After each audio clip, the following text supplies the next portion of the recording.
It's about to go down.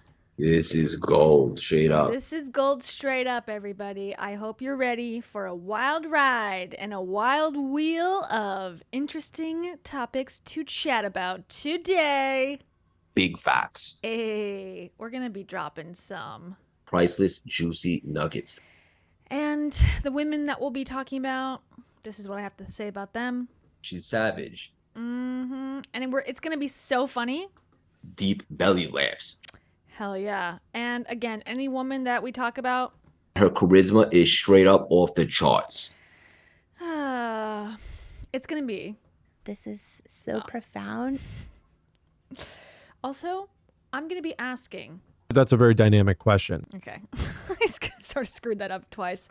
It's okay. We're allowed to make mistakes, but the people on this list, they're not. And we're going to show you why.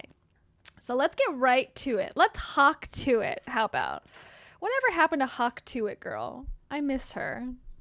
Oh no! Okay, wait, I gotta clear my trash. Hold on, there you go. Clear the trash. We'll have a bash. Okay, here's our wheel of excitement today. Do we have a drum roll? Do we have a drum roll? No, we don't. Do we? Ooh, who's it gonna be? Okay, let's start spinning. I can't wait any longer. It's been 40 seconds. I have not got the ad blocker yet.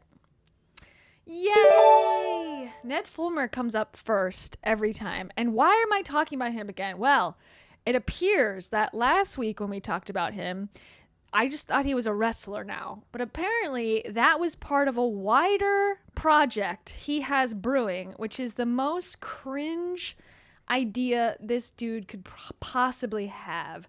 I don't know anyone in recent times who cannot read a room, who can read a room worse than Ned Fulmer. All right, so as you know, Ned Fulmer was part of the Try Guys. He got kicked out because he got caught cheating on his wife with one of his staffers, who is a producer at the Try Guys, which became like a media company. In public, blatantly out in the open, got caught. Him and his wife were trying to make it work. They ended up breaking up. Now he's got a new podcast called Rock Bottom with Ned Fulmer. It's horrible. The only episode that he got any views on is the one where he interviews his wife. I did a whole stream about it. But it seemed like he was getting less than 1,000 views on the last episode that I just saw on his YouTube. So it was not going well. Then last week, we saw that he was in a wrestling ring fighting people in Jacksonville, Florida. Okay. Interesting. He was trying to lean into his villain era or whatever. But now we can see the fuller picture. And now he's not part of the Try Guys, but he's a guy who tries stuff. This guy has run out of ideas, and unfortunately, he has no talents outside of being a likable on-camera presence, and there's no one less likable and that I want to see on camera, and I think most of the world feels similarly. Anyways, here's what he's up to, okay? Here's his big reveal. Who thought this was a good idea? I don't know. This guy, I guess. This says, I'm so excited to finally share more of what I've been working on over the past couple of years.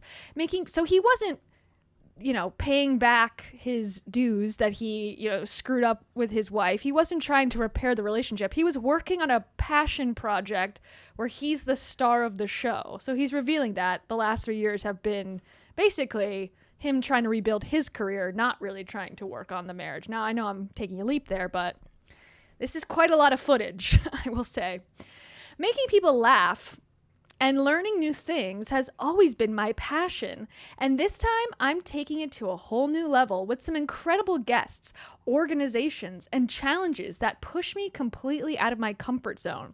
The first episode of season 1 drops October 19th. Oh, so we can watch it. Okay, maybe we should do that. So let's dive in and get curious together. Okay, I just want to say also, I had a job like this at the newspaper where I worked. This job should not exist anymore. Unless you're a major celebrity or like a popular influencer, the space of random people trying things is over. That career is done. Like the BuzzFeedification of media is over, but he's not giving up. Anyways, here's the video. Hey guys, welcome to my new channel. Here we go.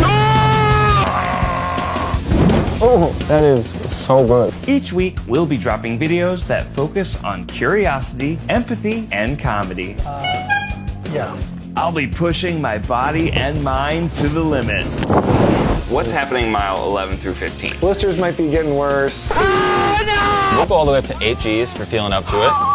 Learning about different jobs and hobbies. Oh, hi. Wait. Oh. I might even help others find love. I have like a mouth. Why? Okay, I'm just gonna let it play. They're a spit fetish. I'm hearing some red flags. We'll taste some of the most delicious food in the world. Oh my God. This is the greatest idea of all time. I'll try some cooking too. This is called the old slap it in a bowl technique. Only to be brutally roasted by a panel of comedians. There is life growing inside of me right now, but I somehow have lost my will to live.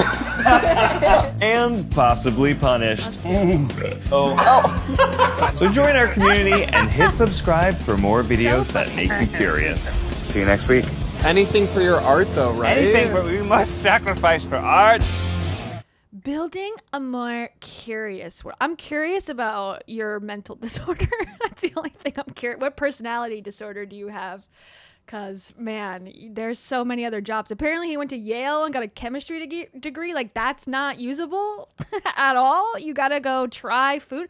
I don't know anything less I'd rather watch.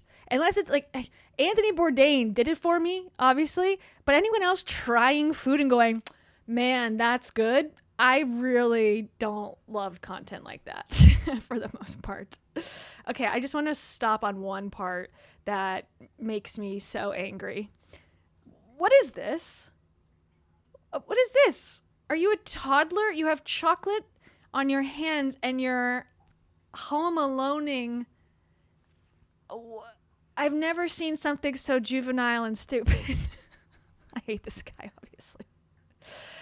And it's well produced. Like, you can tell someone's, got a FX7 Sony and they're putting time and effort into this and they're trying to make it Try Guys level of polish, which is really not in vogue anymore either. It's really about the low effort content making, which is more popular these days. But anyways, he's trying his hand again. Phase 3, BuzzFeed, Try Guys, now try again. It's outdated. It's old. Like, let's move on, dude. Here's some of the comments. You have a chemistry degree. You don't have to do this. To quote Ariel, so you think you're interesting enough? Just go use your chemistry degree, dude. You know what? I just might subscribe to second try out of spite. So he's just a guy that's trying stuff. It's like, this guy has a narcissistic personality for sure. Like, he thinks, oh yeah, no one can do it like me. It's like, you're so average.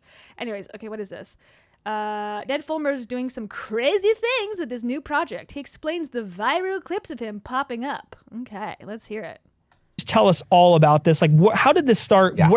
What got you to this point? The new show is about building curiosity, and I wanted to do things that were really high spectacle, like putting chocolate on my face. Like, that's really bothering me. I don't know why that specifically is horrifying to me. Like once in a lifetime experiences. Pro wrestling was one of them. When we started talking, they were like, yes for everything, which was amazing. Like, anything I pitched them or they pitched me, we're just like, yes, let's do it. Let's do this. Let's do that. No way. How was the reception from the wrestlers? Bad. They were welcoming. They thought it was awesome that I was just throwing myself in there and willing to put my body on the line and learn. That's kind of what my show is about, is bringing the audience along for the journey and being willing to put myself in situations that are... He's so smug. He's like, not everyone will go wrestling like me. What are you talking about, dude? ...are going to be challenging for me. Can you just tell us all? Okay. I'm not liking the incoming mustache, and I'm hating his expressions here. He is so full of himself. Comments say, he has some experience after wrestling for child support after he destroyed his marriage and kids' lives.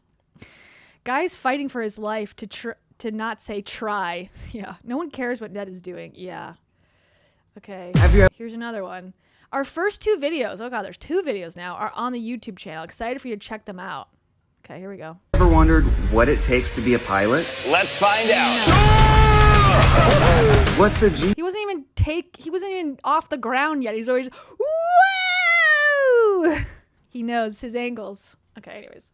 Let's just watch it on YouTube for a sec. And he's got Try Guys tagged. He is bold AF. He does not give an F.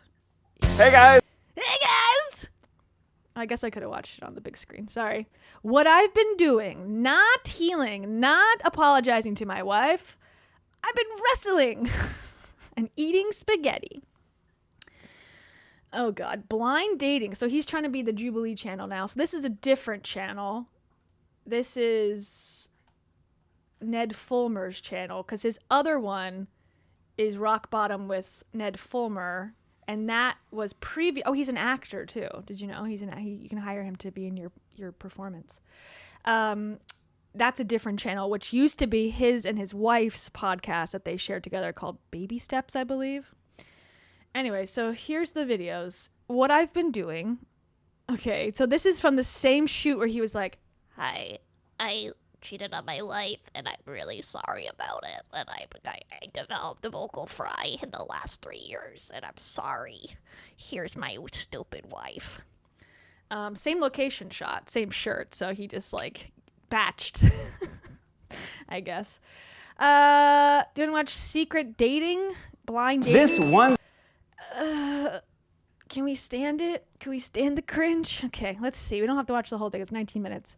Blind Dating 5 Guys plus Secret AI in a very odd suit. Looks like it's from the UK.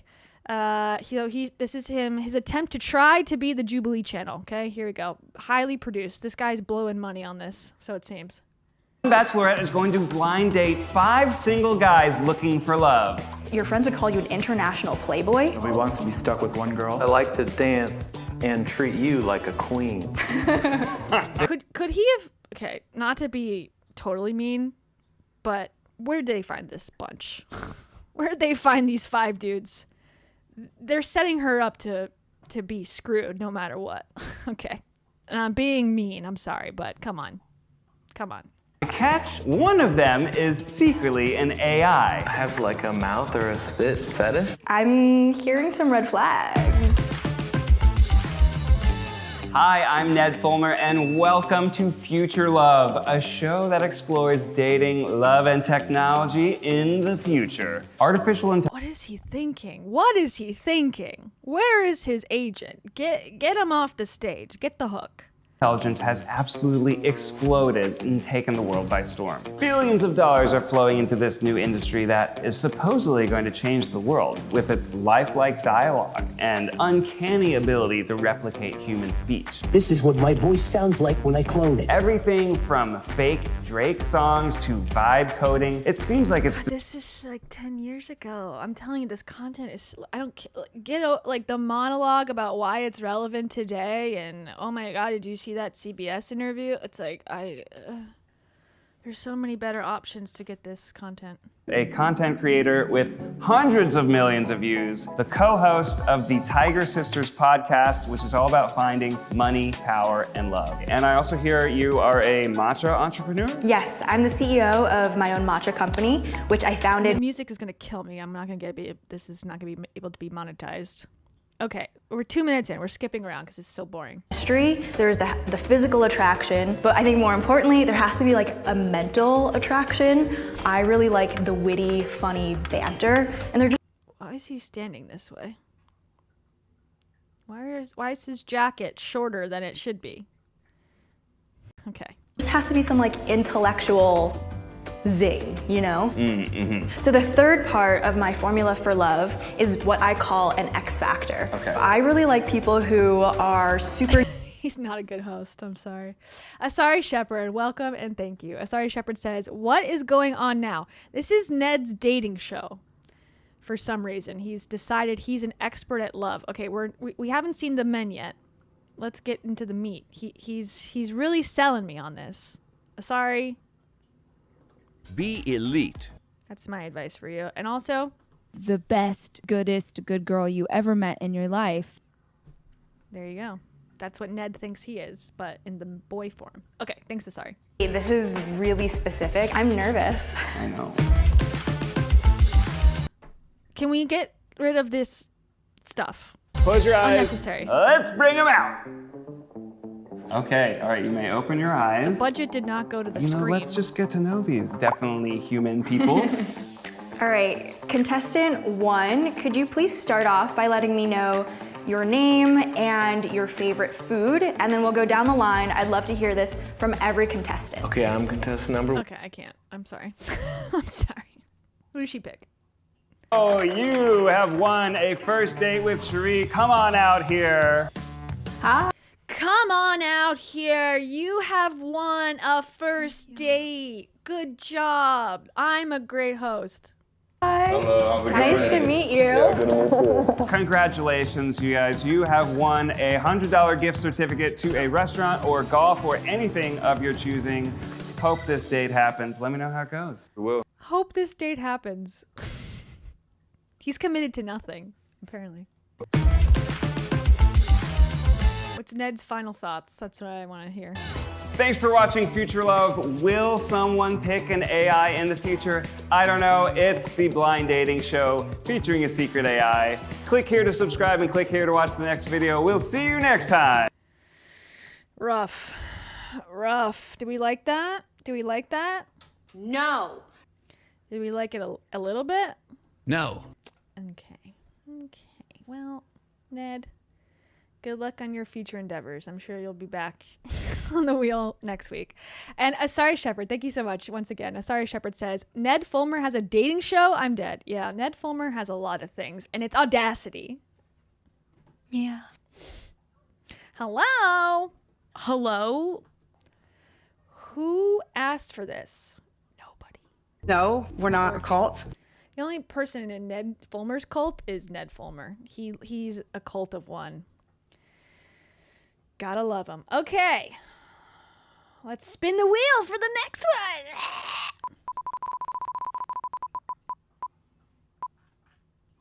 Rachel Hollis. Rachel Hollis. What are you But also, up to today? You know, Ned Fulmer's not the only guy in town with a new show. Did you know Rachel Hollis has a new show? Yeah, and guess who's the producer / the videographer of it? Her husband! Who would have thunk? Who would have predicted? You might have thought, oh, she's never going to show her relationship on the internet again. She's learned her lesson. No, she has not. They never do. I can't believe I'm saying this, but I did peruse the show or the episode.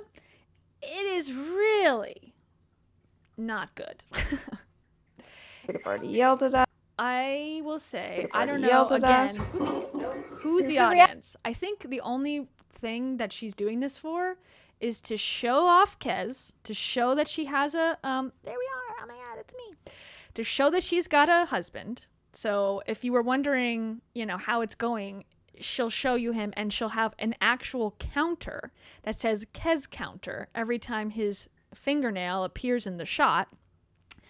That's the purpose of this video. Because, again, who's the audience? Don't know. What's the purpose? Don't know. It's 10 years too late. Okay. And she also wants to talk about how much renovation her house is under. She needs you to know this is stressful for her and that she's dealing with it really tremendously well. Okay. So this is called My New Show I've Been Waiting to Share with You. Life Lately, Recipes, and Honest Reviews. She's definitely, in my opinion, trying to bring back the relatability. Like, she even says it at one point, we'll get to it, like, other people's shows are all about fancy, rich, you know, this and that products, but me, I just use whatever's in the cupboard. And it's like, I want to be relatable. I thought you were not relatable to us peasants, but I guess she needs money, and now she's back to trying to get us in. I don't know. Don't think it's going to work. In terms of egregiousness, it's less offensive than telling women to, you know, cut out like foods from their diet because she's an expert at nothing, but boring nonetheless. So anyways, we'll watch it for a little bit, see how it goes. Tara will come up and visit. Come here. Uppy, uppy. You can do it. She's now learned how to jump up by herself. Come on. Or do you want me to pull you up? Well, she knows how to do it when she wants to do it. Hold on. Tarot's incoming. Let's start it in the meantime. Yelled at us. This is a reality. We are taping at home, and now there's noise. Cool. That's what we're working with. We're gonna call this a country chop. Is this frozen? It's so hot. I can't even do that. When you want to Both her and Ned Fulmer love a quirky montage at the beginning. figure out who you are, the actual path is going backwards. I love a soup this time of year. It's so warming. It's so cozy. What should our rating system be? Do you ever have ants on a log? Do they have that in England? This whole thing. That's how I feel. I'm honking myself to sleep. Is it we just embrace it? Hey guys, welcome to... Hey guys! Welcome to Rage Talk. I mean, my new show. I have no ideas, sorry. Yeah, no one's got new ideas. None of us. I'm doing Rachel Hollis content. We're all fricked in the head. No one's had a new idea since 2019, I'm telling you. Sorry, Shepard. Thank you so much. Sorry. Sorry says, she made XE. She made Kez her director. Run, dude. She made XE. No. That's bad, I think. Why am I so emotional? Not XE. I'm scared. I'm scared. I love myself so much. That's the vibe we're going to get from this. I just love my cooking so much. I had to record it and make jokes while doing it and then put it on the internet for profit. Thanks, I'm sorry. Okay, here we go. The new version, the new old version of the podcast. It's a weekly show that we hope to bring you here on YouTube. That's something new for some of you, but also truly us just going back to our roots. In 2008, I started. And now she's got a Rode mic that she puts on her chest. I mean, she's done a million videos where she's got a boom mic, and now she's like, no, they need to see the microphone. So she's got the memo that lower budget, lower production is hot right now, but she's not fully committed. She's like, I need a little bit of high production, but a little bit of like winking at the audience. Like, I get it. I'm hip, girls.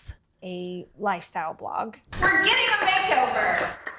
And we have an expert from the website. Rachel Hollis. I'm an expert eater. I just thought it would be really cool to create a website where I shared recipes, Butter on my fingers, and crafts and ideas for how I was parenting my kids and little tips and tricks that were helping me a ton. And we got to do really cool things. We got to experiment and try different stuff. And one of the things we did pretty often were recipe segments and how-tos. I was gonna do pepper, and I didn't think about the fact that this is harder than normal. And as I look to the future of the podcast and what I want to do and where I want to go, I really know for myself that I have to lean into things that I am really excited about. I started out in this space sharing ideas, sharing things from my home to yours. And it just so happened that along the way, I wrote a book that lots of people... Just so happened. Okay, I don't want it. I've heard this story so many times. I can't take it anymore.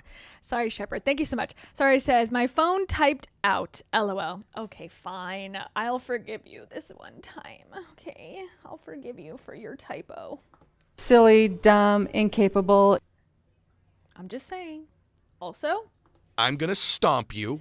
and also, You're gonna get spanked by the universe. if you have any more typos, that's what's going to happen to you. They act like they do no harm. They act like they're positive, and this is what they're up to.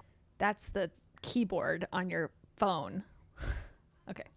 Hawk to it. People read. Drew Barrymore loves her first book, Girl, Wash Your Face. Rachel Hollis, her first book, Girl, Wash Your Face, was a #1 bestseller, and now she's written the brand new Girl, Stop What does this have to do with a soup recipe? Apologizing.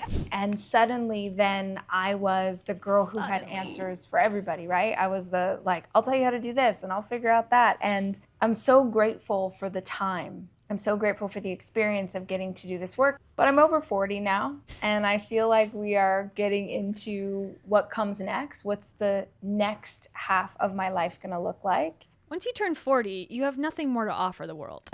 We all know this. So she's done with it. She's like, that's fine, but I'm 40 now and I have no more advice because I'm haggard. I get really excited about this idea of returning to my roots. But we are living in a remodel. My house is under construction and has been since March. We're in October, so that's... Oh, she's the only person who's ever gone through a renovation before.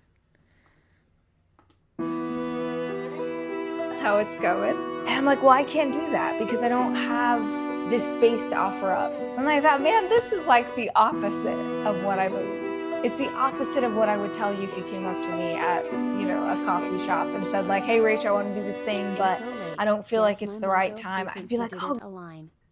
Sorry. I cut off your text. Let me read it. Sorry. I cut off your text and you cut off my heart. Violetta Jagababa. Violetta Jagababa, thank you so much. And thank you so much for being a member for 26 months. Happy 2 years and 2 month anniversary. Hell yeah, girlfriend. Sales is love. That's what I think about the memberships, for sure. I went to work at an orphanage. You know? That was a random one. Violetta says, I'm so late. Guess my mango frequency didn't align. Oh, true, girl. So true.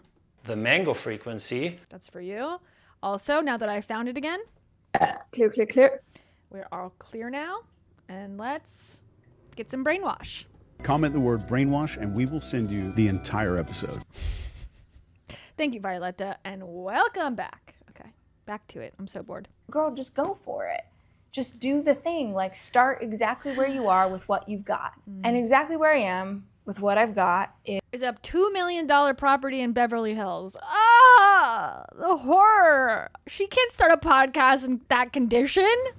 Is no kitchen, no dining room, gardener outside my door. Oh no, it was a motorcycle gang. Plastic sheeting covering most of my house. But I was like, maybe that's cool. Because not everyone's gonna have a beautiful eat-in chef's kitchen. I do, but not everyone will. Everyone's gonna have a space that feels like it's camera ready, but isn't that the whole point? Isn't the whole point that we just show up for our lives? We show up for our lives and we do the very best we can with what we've got. So if you're down, I'm down. I'd like to bring you a little something from my home. She's down, all right. And that means for right now, it's a bit chaotic. That means for right now, I don't have Everything's hilarious also. Sorry, kitty. Stove or a oven or a dishwasher or even a normal sink. Hold on. I gotta make this accurate. Hold on. She doesn't have a dishwasher, you guys. And for the record, neither do I. Permanently. I don't have a dishwasher. Unless you consider my hands. Then I do, I guess. Chaotic. That means for right now, I don't have a stove or an oven or a dishwasher or even a normal sink. But I think if I can do it with what I've got, maybe it will encourage you to do it with what you've got. You have a multi-million-dollar property and professional camera equipment and a husband who's doing half the work for you. If I can do it, anyone can do it.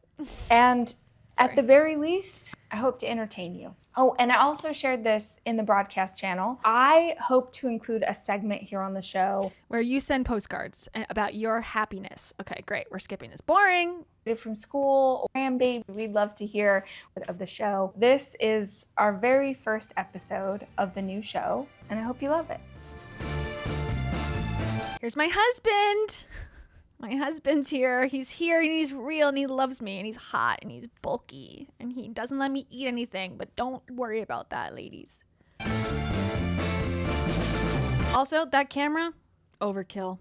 They don't need it. They don't need that camera for this. I'm sorry to say. Where do we even start? Years ago. And yeah, and that's a performative ladder. Okay, that's there to make this look worse than it actually is.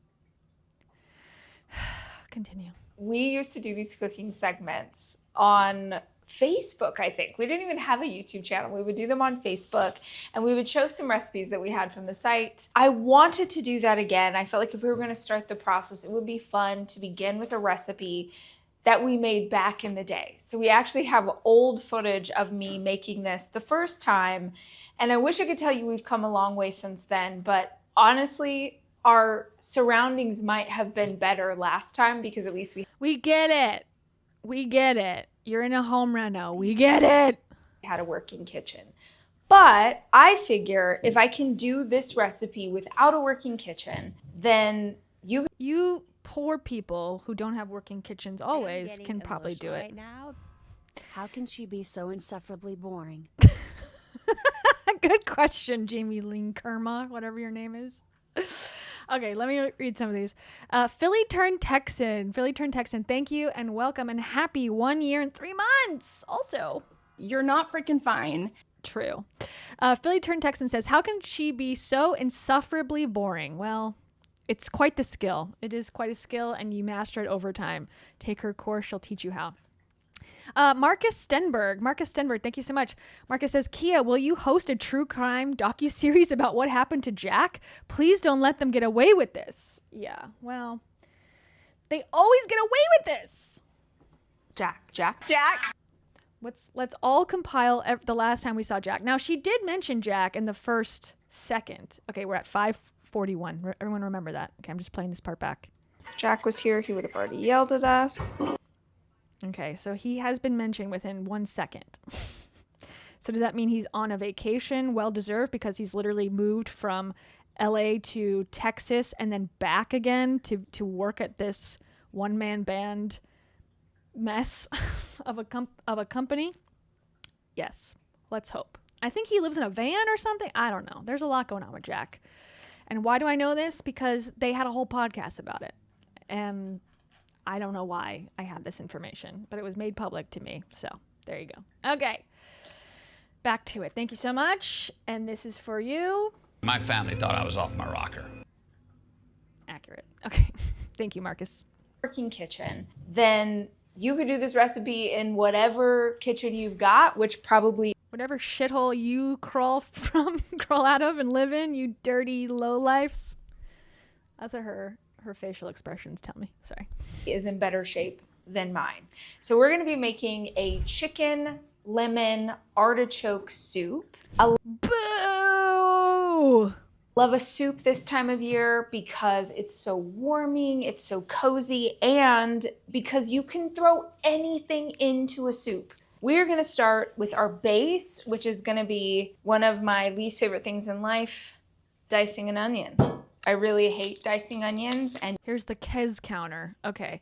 Now notice, is any of this footage ever used? Let's see. Usually my Prince Charming. Yes. Oh, wait. Let's go back. It's out of focus. I'm sure she loves that. I'm sure she loves the out of focus onion shots. An onion. I really hate dicing onions, and usually my Prince Charming does it for me. But today, my Prince Charming has been roped into video.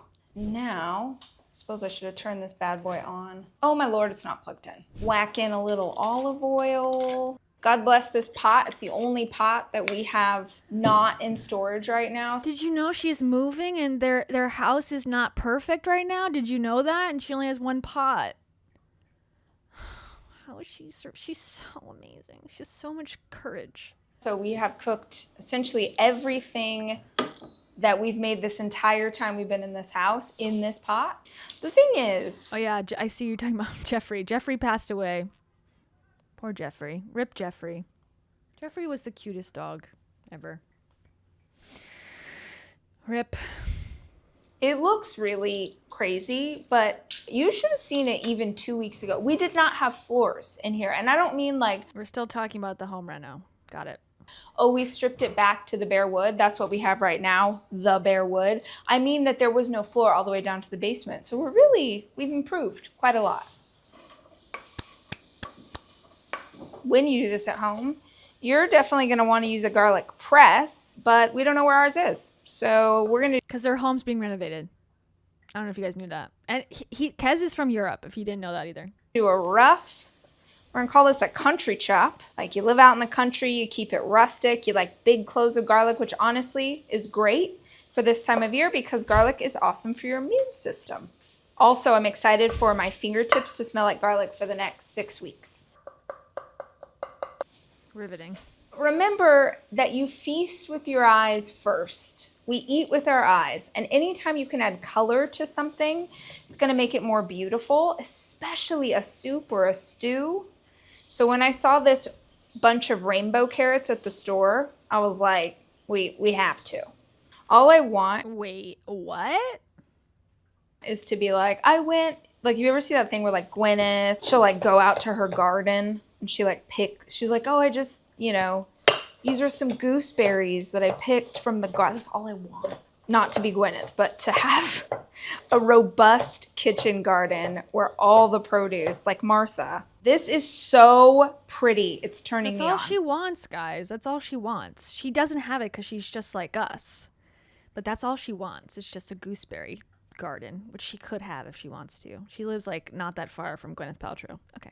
Oh my God, look at how pretty. I wish I had so many more purple ones, but alas, we're gonna add these. You wanna get this shot? This shot's gonna be so sexy, babe.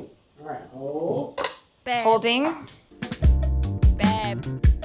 I guess whoever edited this did not like the shot because there's like so many light leak cover-ups on it. Watch. Do you ever have ants on a log? Do they have that in England? Where you put peanut butter on celery sticks and then you put raisins on it and then it's ants on a log? You never had that? Gonna add in some yellow bell pepper. Now we're gonna add in some artichoke. Back in the day, everything that I made was like, how can I do this in the easiest way possible? I had little kids, little toddlers. Most of the recipes I was Where was he? Kez counters up to 3. I did not see him. Was I blocking him? Easiest way possible. Watch. I had little kids, little toddlers.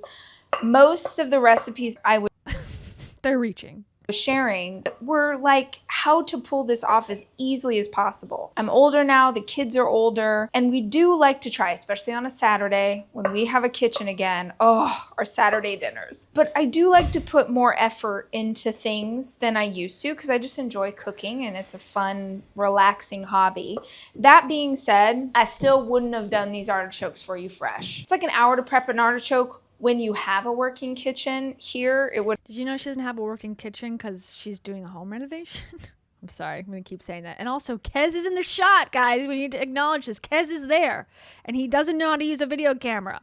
He's using it as if he's taking a Polaroid. This is good for him and them. This is great for their relationship. I'm sure it's strengthening during this process. Would have been a nightmare. I say you just get the jar of artichokes ready to go. You drain the can, you chop them up, and you whack them in your soup pot. Also, she's so funny and quirky. Sandra Lee walked so Rachel Hollis could run. Cutting board, made it myself. Now we're gonna do some spinach as well. Awesome iron, great to have the greens. We always keep a container of spinach ready to go in the fridge and the freezer so you can throw it into anything, soups. Oh, she's got a open door fridge in the backyard. Isn't that lovely? Some of us have white fridges in our home, in our house, as our primary and only fridge. And no dishwasher, always. Sorry. Your smoothies. A lot of times, like if we're having pasta, we'll add it as the base in the bowl and then put the pasta on top. So we've got some great greens in there with it. And just kind of melts right down with the pasta. And I'm just going to give this a rough chop and throw it in the pot. And you know how spinach is, right? Like you're going to throw in 84 pounds and it's going to melt to be 2 ounces. So true, be as generous as your heart tells you to be with your spinach. If you're trying to add just more vibrant health and nutrition to your life, think of what greens, like dark green, leafy greens you can add to your diet. Thank you. Keeping things front. She's a medical expert now. Do you remember when she was doing intuitive eating? Remember that period of time? She's like, I figured it out. I cracked the code, guys. I just eat whatever I want. Now she's like, you must get roughage in your diet. And center and ready to go in your fridge is the easiest way I know of to make that possible. I'm gonna go ahead I love the spinach and add some chicken stock or some bone broth. This is another pantry staple we always have on hand. Amazing. You can use it to make your rice. You can use it for soups and stews and chilies and sauces. And to be honest, I probably added too much spinach. Fun part here, lemon juice. I have a beautiful lemon juicer. Consume her content through your videos, Kaya. Thank you for your service. Smiley face emoji. Oh, and did you hear that Rachel is in the middle of a Reno? I'll reread that because I got cut off a little bit. Thank you, Lillian Massey. And also thank you for 2 years and 1 month, baby. Hey, you are basically immersed in the Kia's World lifestyle at this point. You're speaking Spanish at this point. I speak Spanish pretty well. Pinchos. You probably know all of the sound bites by heart. I am not someone who fails. True. I'm sweating, by the way. I am such a giver. Of sweat. I'm oblivious to a lot of things. Okay, Lillian Massey says, insufferable is the only word. I can only consume her content through your videos, Kia. Thank you for your service. Oh, and did you hear that Rachel is in the middle of a reno? No, I didn't. I didn't know that. And did you know that she doesn't have her lemon squeezer because it's in storage right now? Oh, man, how rough. And her rings now look like Kez's rings. Just want to say that. Her hands look like Kez's hands. Okay. So, lemon time. Here, lemon juice. I have a beautiful lemon juicer. Where's it at? Don't know. The cool thing about soups and stews is that you can add the flavor as it cooks over time. Don't over season in the beginning. Let these flavors, all these yummy flavors in here marry together. 30, 40 minutes, come back, check it again, little salt, little pepper. We are gonna add a little bit of cooking sherry. Just splish, splash, I was taking a bath. That's it. That's all. And now, the pièce de résistance. Did I say that right? You say it. You say it. Pièce de résistance. Right now. Sound so much sexier when you do that. The chicken. In a perfect world, we'd have an oven. I would have roasted this myself, but the reality. Shut up. Okay, sorry. Shut up. In a perfect world, if my house wasn't being constructed for $40 million, then I would do this myself because I'm not a lazy biatch like you guys at home in your always stupid kitchens. Okay, so here's her rotisserie chicken that's beneath her. Got it. Chicken. In a perfect world, we'd have an oven. I would have roasted this myself, but the reality is I don't. And also the reality is sometimes you and I don't have time, and it's easier to just get a rotisserie chicken from the grocery store. You and I don't have time. You and I are nothing than it is to roast one whole. Might I suggest, though, that if you're going to either roast a chicken or get a chicken, you do the Joey special. 2 chickens. A roast chicken is one of those things that you can use in a million ways. Tacos, enchiladas, soups, stews, chicken salad. Welcome, Casey, to the membership. Thank you so much. Casey, welcome. I am such a giver. That's you. I went to work at an orphanage.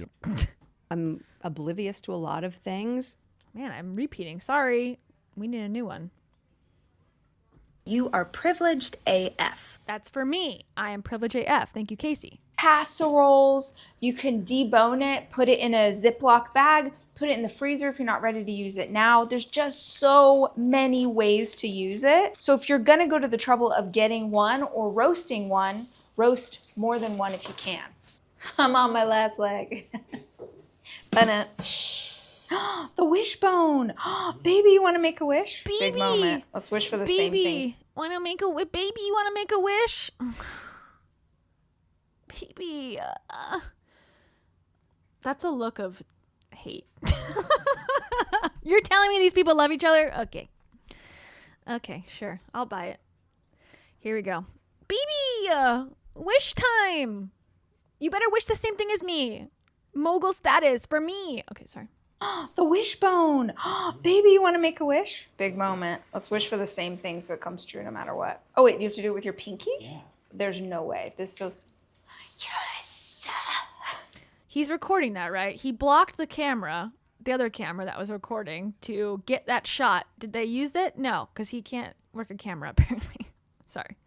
Now this is gonna go in here. And what's great about this is that whatever flavors are in your chicken, they're gonna flavor your soup as well. That's why I say you shouldn't season too early, because you don't know what she's gonna become yet.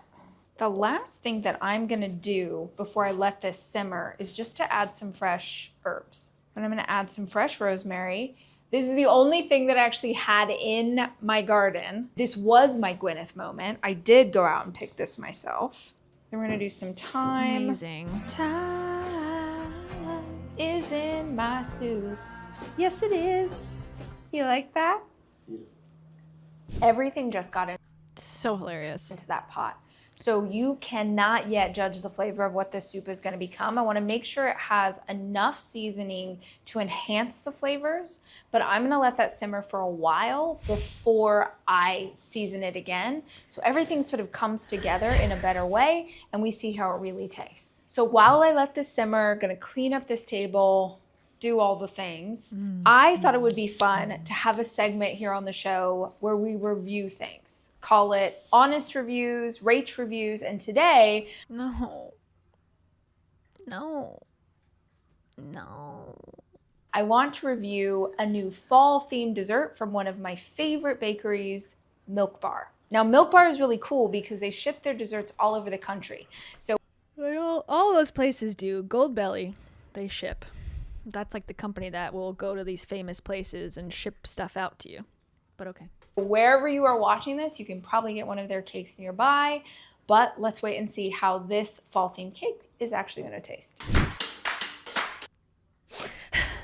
Montage moment, we got a package. It's a Milk Bar cake, yeah.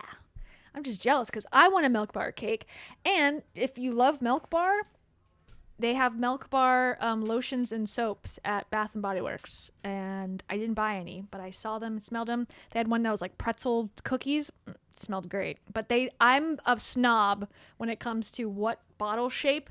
The bottles that are like a squeeze tube like toothpaste, don't like it from Bath & Body Works. I only like the big plastic bottle that they also have the body wash in. Don't ask me why. The other one's slimy and greasy. The other kind is better.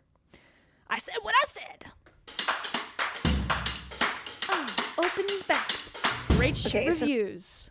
Can't wait. Rach reviews. Here we go. An honest review. So I will say, when it ugly as hell arrived, it came on its side, which is a bummer. I've ordered cakes from them so many times. They're usually packed really nicely. She has a cake, what's a complex with cakes. Her mom made her a funfetti cake when she was growing up, and she's never recovered. She will never love a cake because she didn't get designer cakes when she was growing up.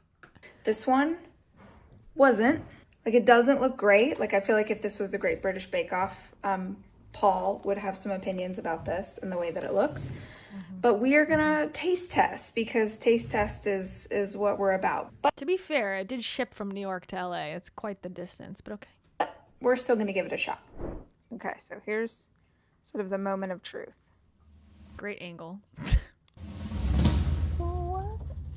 What is this? Is this frozen? Or is that sugar? Yeah, that's sugar. That was stressful.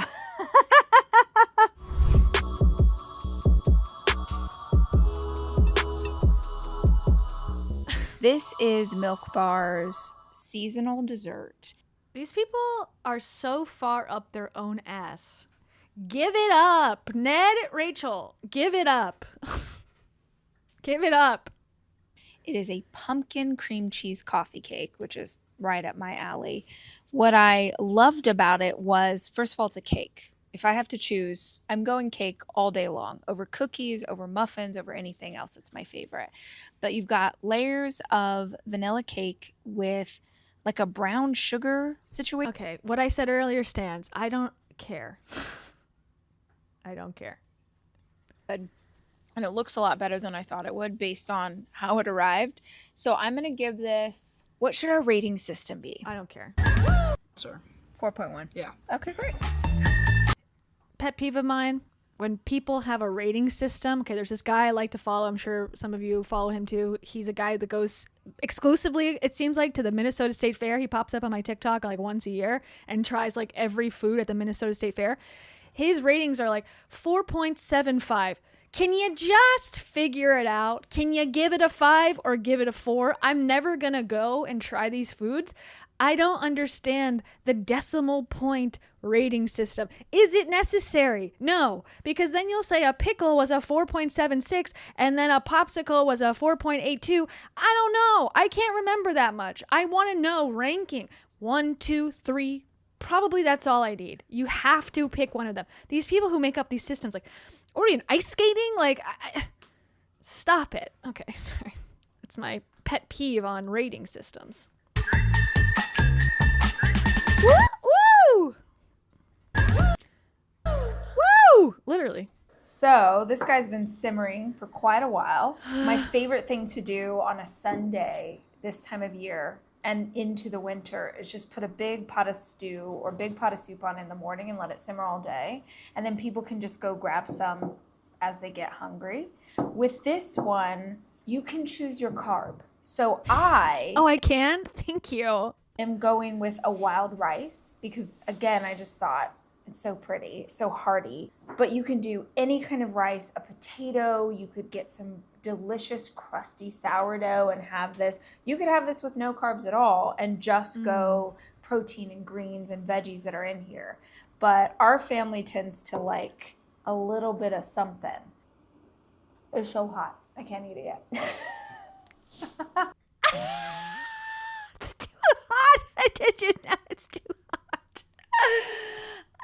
Soup's too hot, baby. Soup's too hot. God, I'm such a bitch. I'm so sorry. It's so yummy, you guys. Oh my gosh. And I love the lemon because it's a bit brighter than what you would normally have this time of year. Yeah. So good. I hope you give it a try. All right, guys, if you are still here, you made it to the end of this episode, please comment below and let us know what you thought. She does have comments turned on, but they're limited, so we can look at some of the comments. Of course, 100% positive. She only picked the positive ones. She specifically picked the comments she wants to have appear underneath this video, and they're all glowing, like, oh, this is the best thing I've ever seen in my life. We know it was rough. We know it is not anywhere near what it can be, but we hope you at least found it entertaining. And if there's something you saw you thought was great, you would like to see more of it, or you have ideas for segments we could do, we're so interested to hear what you have to say. Please be kind, don't break my heart, but also make sure that you subscribe so you will be here for next week's episode. Okay. 6,000 views, 6.4 thousand views one day ago. It's her best performing show. In the AI summary here is Rachel Hollis returns to her roots with a new show filmed amidst a chaotic home remodel. Yeah, that was the main focus of that. Person says, this made me tear up. Thank you for practicing what you preach. It's beautiful. Watching you thrive after seeing all you've been through brings me so much joy. Your book sat with me through the hardest chapter of my life. Thank you. Rachel liked it. This person says, agreed. Hustle culture is killing us slowly, and I'm a new mom with a new lens on life as I think about my choices affect my daughter. Love the raw growth.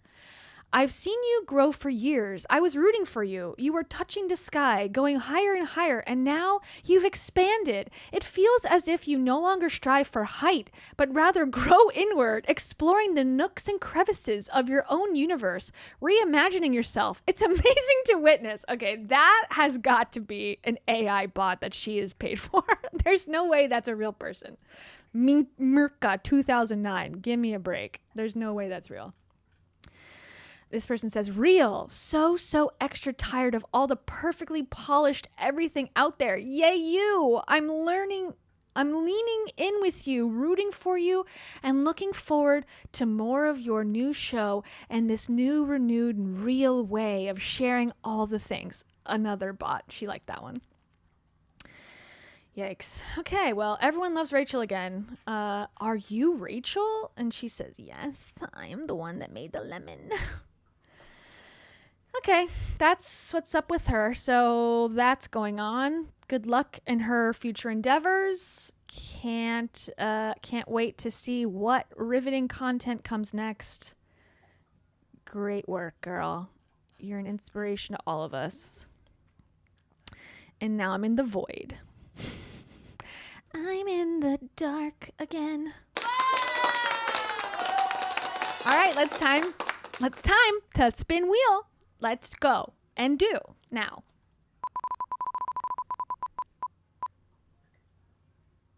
Girl boss. No. Craig Siegel. This is a highly requested return to check in.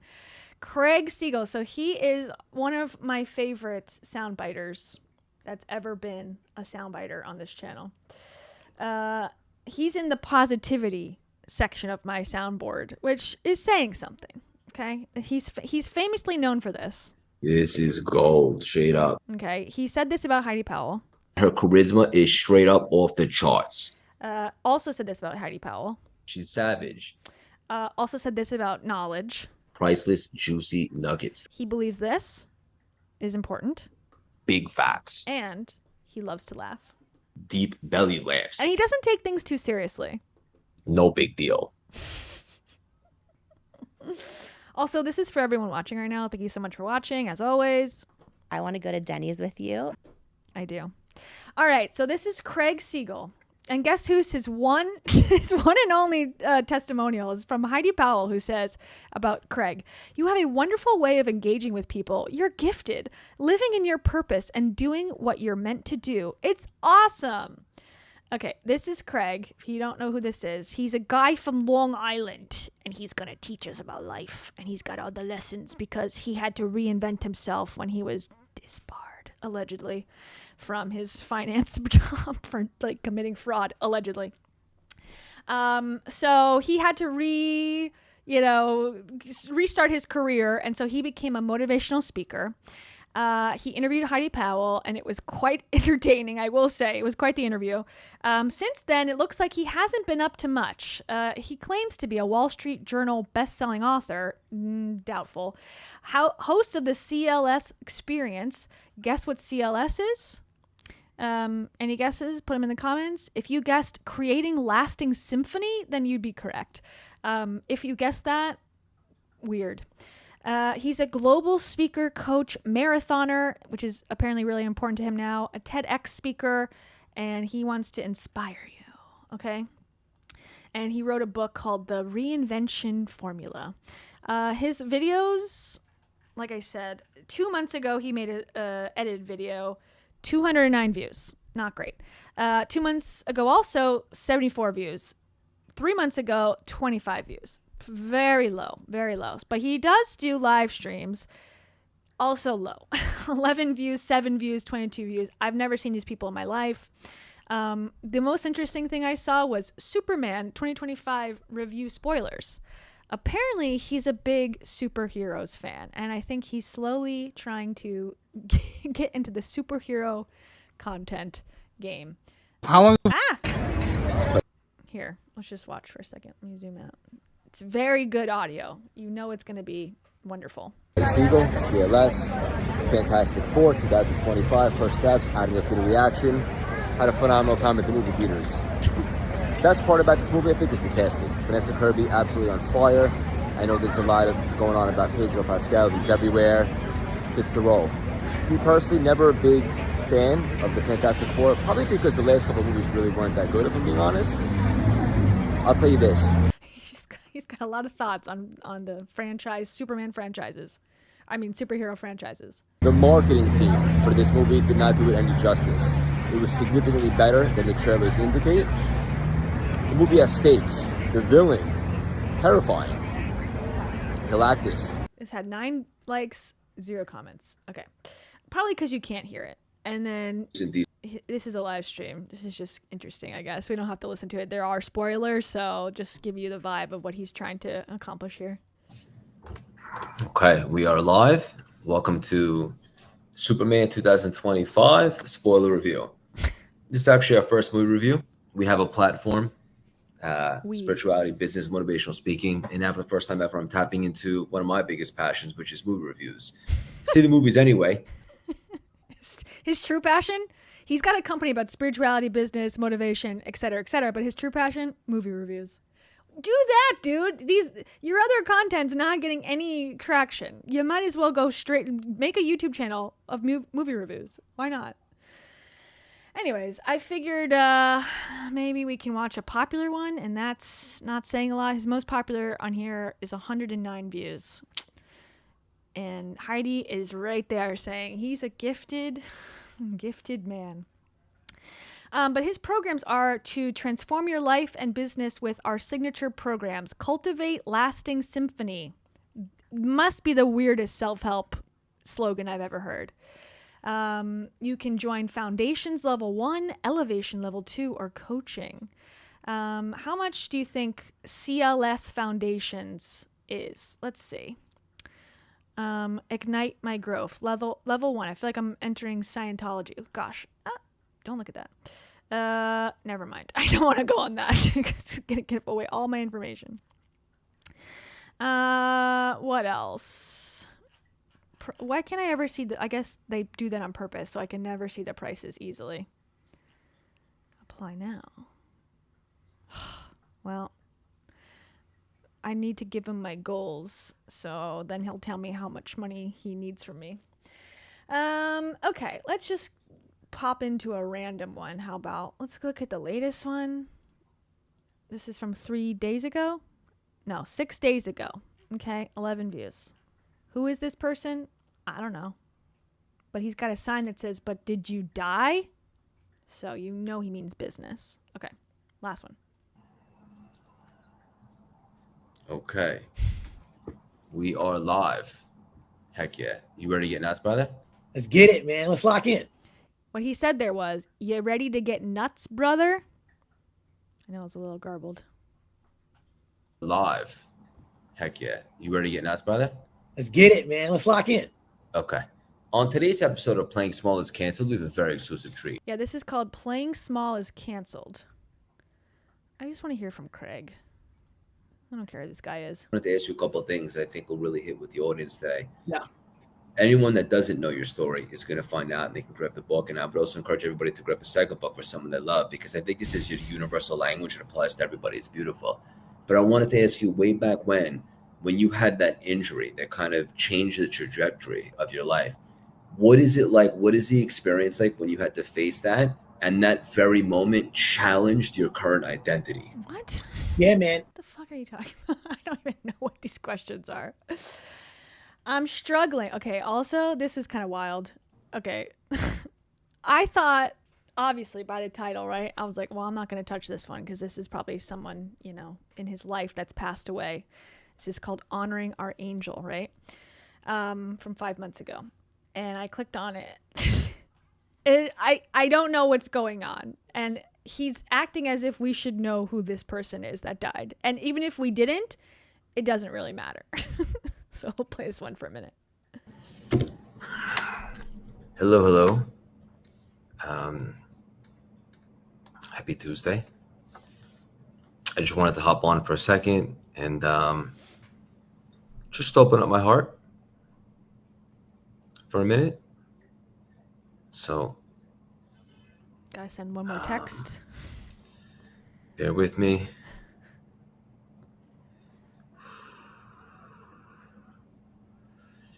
Okay. We are live. Yes, we are. Mm-hmm. And just want to say a few words. So usually I'd be on live and there'd be a specific person who would very rarely, if ever, miss it. And she'd send a picture of me right now. She'd text me and she'd write something like, "Who's this jug?" Meaning juggernaut. And sure. That person is no longer with us. Or Jughead, whatever. Doesn't matter. So that person died. Someone who texted him once in a while. Okay. And so I just wanted to come on here today, open up my heart for a few minutes. This isn't planned. This isn't promotional. It's just personal. This week we experienced a heartbreaking loss inside our CLS world. out of respect and love, I'm not going to mention names for now. But I know many of you know. I sent out an email and our community knows. It's like, why is this such a mystery? Why are we doing a live stream about it? Okay. Now I was intrigued. I'm like, okay, who is this person? And if you don't, it's not even about that. It's about what it woke up in me and what I hope that it might awaken in you. That's every self-help guru, motivational speaker's favorite thing is when a loved one, or even better, a friend, one of their friends' loved ones have died, because they can go, this death made me think about how much harder I need to go and how many more courses that you need to buy, because you will die one day, okay? And we need to level up before that. Any opportunity.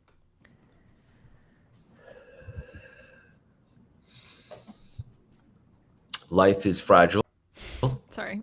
It's sacred. And sometimes it reminds us in the most sobering way that we don't actually have time to waste. Sobering. Not on playing small. Sobering. Not on staying in toxic patterns. Not on overthinking. Doubting ourselves, especially doubting ourselves. Or waiting for the quote unquote perfect moment. Because, so this is a sales pitch. Alert, there isn't one. The only thing we truly have is right now, this moment, and what we choose to do with that. Every single breath we take is a gift. And I don't mean that in a motivational quote kind of way. I mean literally. Every breath is borrowed. Every morning we wake up, it's a divine reminder that we still have purpose, that we're still here for a reason. Very aggressive motivation. So why are we holding back? Why are we not making that call, sharing that message, starting that thing? Healing that relationship, or saying what we truly feel. God, he was waiting for someone to die to give this speech. All right. I'm out. There was one also. Okay, this one. I'm not going to play the whole thing. This is just to show you how silly these get. Okay, 16 views. Friday consciousness. Okay. Number 3, change your identity. Not just your actions. Don't just try to be more disciplined. Decide right now. You are someone who does what they say they are going to do. Live into that version of yourself.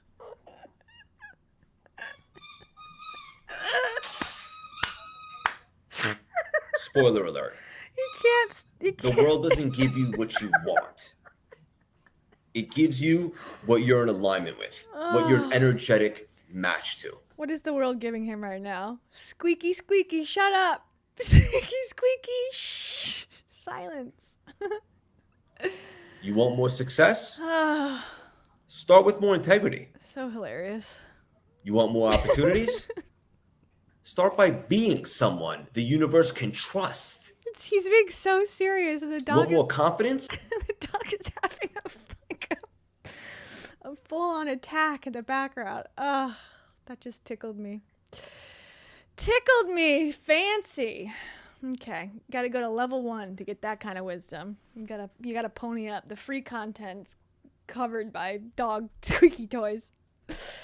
Oh my god. Okay. That's just so funny. He didn't even react at all. I can't trust a guy who can't react to a cute sound of his dog in the background. It's hilarious.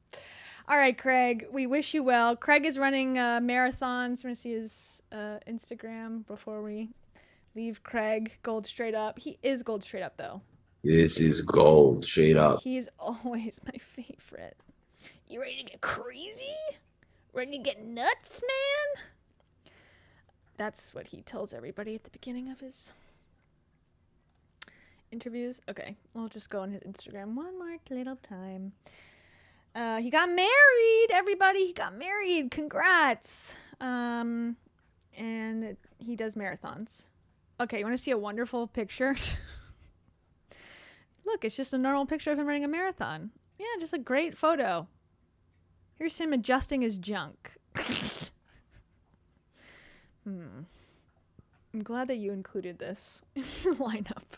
I just really needed you to see. I needed to see that moment. Thank you. Oh, thank you. Oh, some guy. Some guy. What am I going to do with you, some guy? Some guy 000001 says, never seen you laugh so hard. It's giving me life. I'm like sweating. I had the heat on earlier. It's not that warm outside. And I'm like deliriously hot. And then hearing that and seeing how serious he had to remain, it just got me. I'm sorry. I'm sorry. It's just, that's why it got me.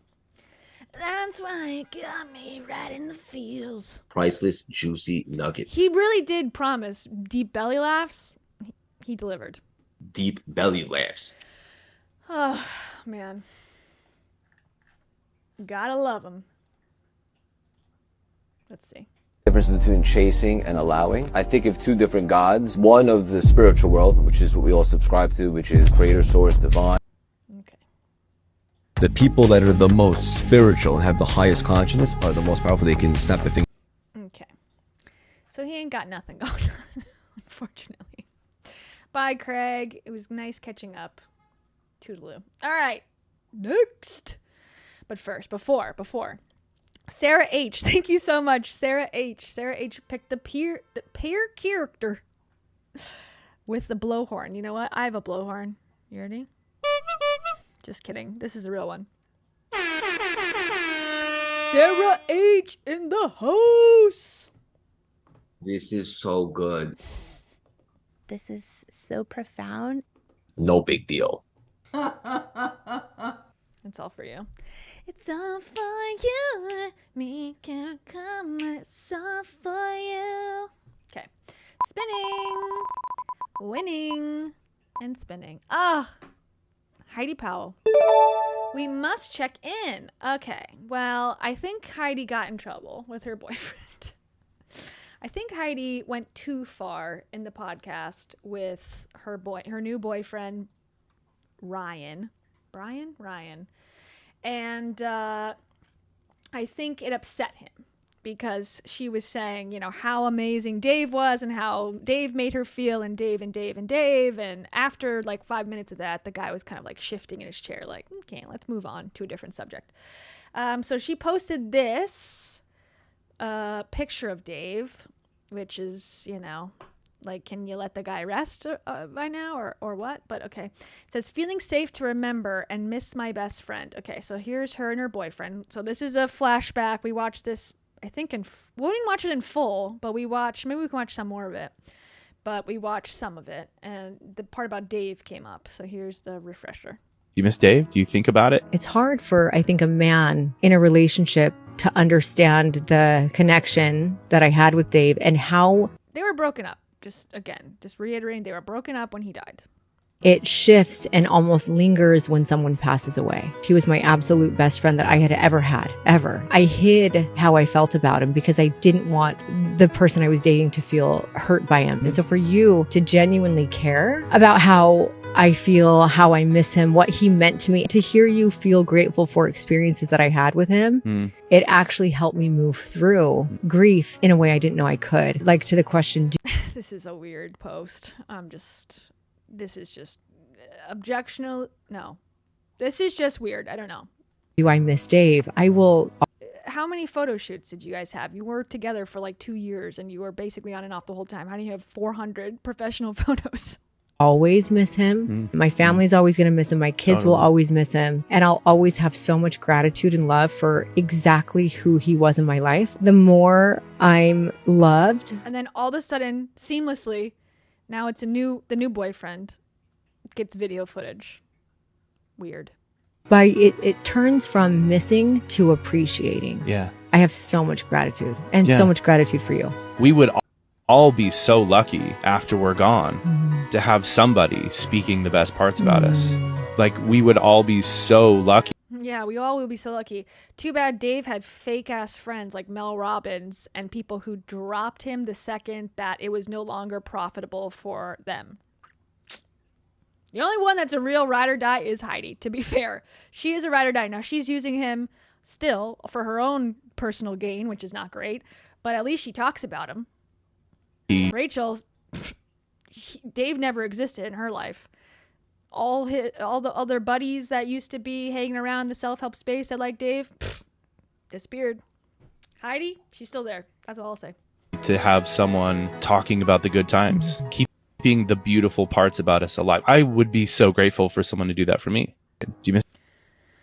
Okay, that's Brian. All right. But then she posted this, and it's a picture, a weird picture, to be clear, of them together. And it says, "There's never, ever been a happier Heidi, ever." Okay, and then someone says, "That's awesome, but if we're honest, everyone's always their happiest when you're in the honeymoon phase. Maybe besides when your kids were born. Don't get me wrong, I love my husband, but it seems like you only find happiness when you have a man in your life. Kind of takes away from the happiest you were with your last partner. Weird." And then people are saying, "I love this. I don't need it. I'll be unhappy. Oh my God, I don't you guys me." All right, you want to watch a little bit just to hear more about what Heidi's up to? Just kind of watch the podcast, unless they posted another one. I don't think so. I don't think she posts that much. She don't post that much. But we'll see if this gets interesting at all. If it don't, we'll move on. We'll move on. We're going to move on, okay? We're going to move on and we're going to watch something else. If it's boring as hell. Okay, here we go. Back to it. With like a reverse marriage, right? Yeah, I mean, this whole thing's going to just be this question, I guess now. As a different title for the episode. You might as well, I mean, it's really great. Yeah, because I said I think this would be a really interesting... I'm getting in the middle. I'm getting in the middle of these guys.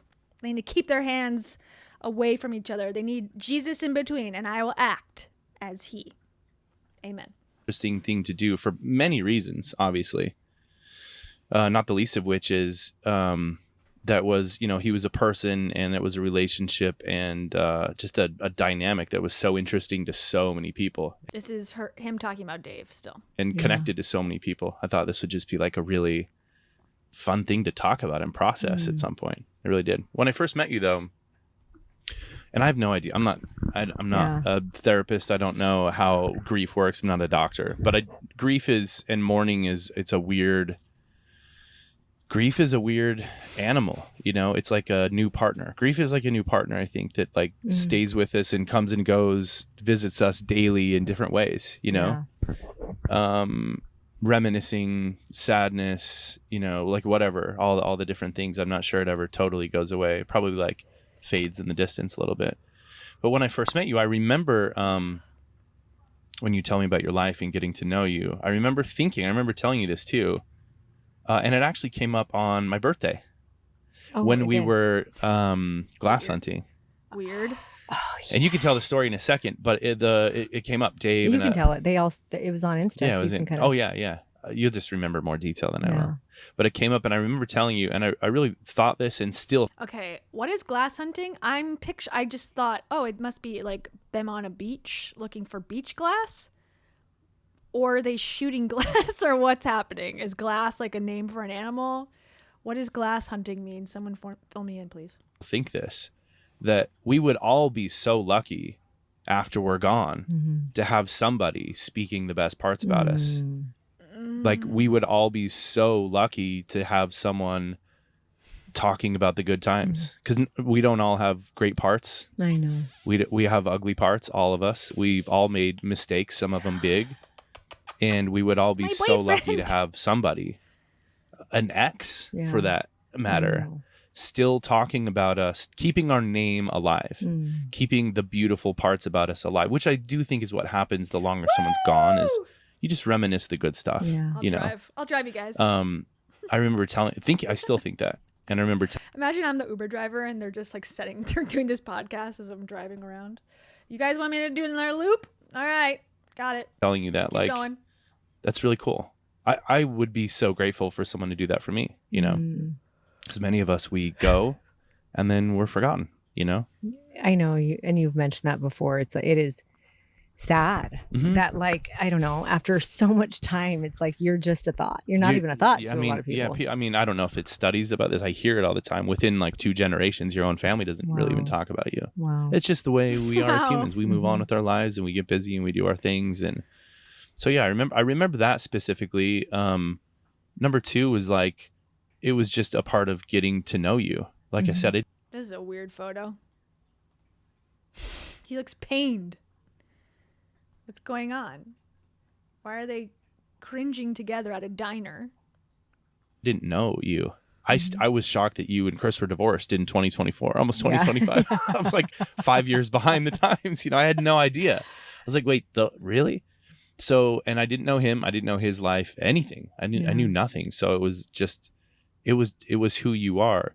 And I do remember very distinctly early on when we were just like learning, I mean, very early on. And you would send me pictures and, you know, I'd like go through your Instagram and be like, oh yeah. I remember telling you, yeah, you look like a different level of like bright and happy back then. Yeah. When he was around. You look like the person I'm getting to know now. Really? Yeah. I don't think Well, I think that could be because it's just a man. So that's part of it, maybe. Felt. I have around my kids.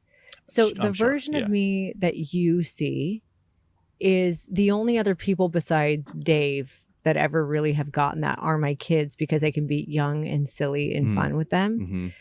And that is you are the first time that and it's come back or it's been activated, and it is just, I am all 100% me. Sometimes it's like a kid and other What's happening? and I was like that with Dave. Yeah. I think it's so awesome. What's happening? Why is she driving like that? I think the right kind of a partner in you activates the child, a safe kid, a safe, authentic, fully expressed kid. And in so many ways, it's funny because you and I laugh that I have so much masculine in me, but it's not like that. It's a very playful, like a teenage boy. I mean, just to say, yeah, because, and again, I mean, I'm not the expert, but experts, therapists, psychologists talk about that when we get pulled into different forms of masculine, feminine energy. It can be like unhealthy. She always says that. She always says, I'm such an alpha female, male traits. I'm like, I don't see it. I don't see it. I've been an alpha female. I think she's pretty feminine to me, but what do I know? I have working eyes, but I guess that's not enough these days. Healthy for us, or it's just like not, we're like pulled too far one direction because of something, right? When you say you're masculine, it's just you sit around like a tomboy. Yeah, I do. Backwards hats. We're dressed. You do literally the exact same. You have like give me a noogie energy sometimes, but it's not the kind of like masculine energy where like you feel like a playful kid. Yeah. It's really funny. But and also simultaneously, I don't know if I want that in a partner fully. Of course, young, playful energy, yes, but not their entire personality. But like, I don't want to date a child person. Though you activate more, like I feel so much safer, and I feel you activate more feminine in me. Totally. You make me feel soft, and where in relationships prior, if there's a threat, a perceived threat or anything, whether conscious or subconscious, I jump right away into just tougher, masculine energy. Like I need to protect, I need to, and I can, right? I mean, you've only seen a couple different times where I get a little bit, if I feel threatened, scared or scared, that's the right word. Worried or anxious. If I feel worried, if there's that's insecurity, that is where the masculine comes out. And you, I am, that feminine's activated. And the only other time I've had that in a relationship was with Dave. And it would show. I mean, you could see it from pictures and videos. Yeah. I mean, you still show him like, that's hilarious. Those are some good times. Those like some really good times. It was actually totally chaotic and pretty extreme highs and lows constantly. He was in the a super depressive episode for a lot of his relationship with her. So the fact that those are the best of your lifetimes, that's concerning. Seek a doctor to talk about that with, I think. That's why I say I think I would have really liked the dude. Yeah, you I think really we would been have. homies. He was really funny and really fun. Yeah. But yeah, and I appreciate you saying what you said about, me keeping his name alive and saying kind things about him. I think a lot of it too is I felt like the way that it all ended with him was really unfair. I mean, I get everything is fair, right? Yeah. Everything actually is happening exactly the way that it's supposed to. Yeah, it was all choices, and but I think what felt unfair and what felt like maybe sometimes I wanted to be a voice for him is when the world only gets one side of the story and they don't get his heart. I really, granted, his kids are going to know him how they know him, but I feel bad because there are kids watching and listening and reading things that are posted online. And I did know him better than anyone else. Didn't know him as well as he knew himself, but I did know him better than anyone else. I did know the version of him that I got was probably different than the version that Rachel had, right? Then did you know him then? If you knew one version of him, did you know him? I don't know. Okay. Version I have of you is different in your marriage. And we have different parts that show up Chris's with different people. Experience with me was not what yours is. Yeah. I wasn't the same person then. Yeah. And so I actually do believe with Dave, I got a really elevated, sweet, kind, funny, loving, tender, hurt version of him who was vulnerable about his hurts and really trying to improve his human state, just like we all are. And And the thing is, if he would have just done that and cut down on the incessant, I can be a teacher of life and I have all the answers and come to this retreat and I'm going to be vulnerable and I'm going to show the haters, then I think all of this is fair. It was the insistence of being higher than thou or holier than thou than everyone. He had figured everything out. He was always, doing coaching calls and trying to lead this and lead that. It's give it a break. That's what everyone was saying. Give it a break. Heal yourself. Chill. Relax. Go take a break. And he refused.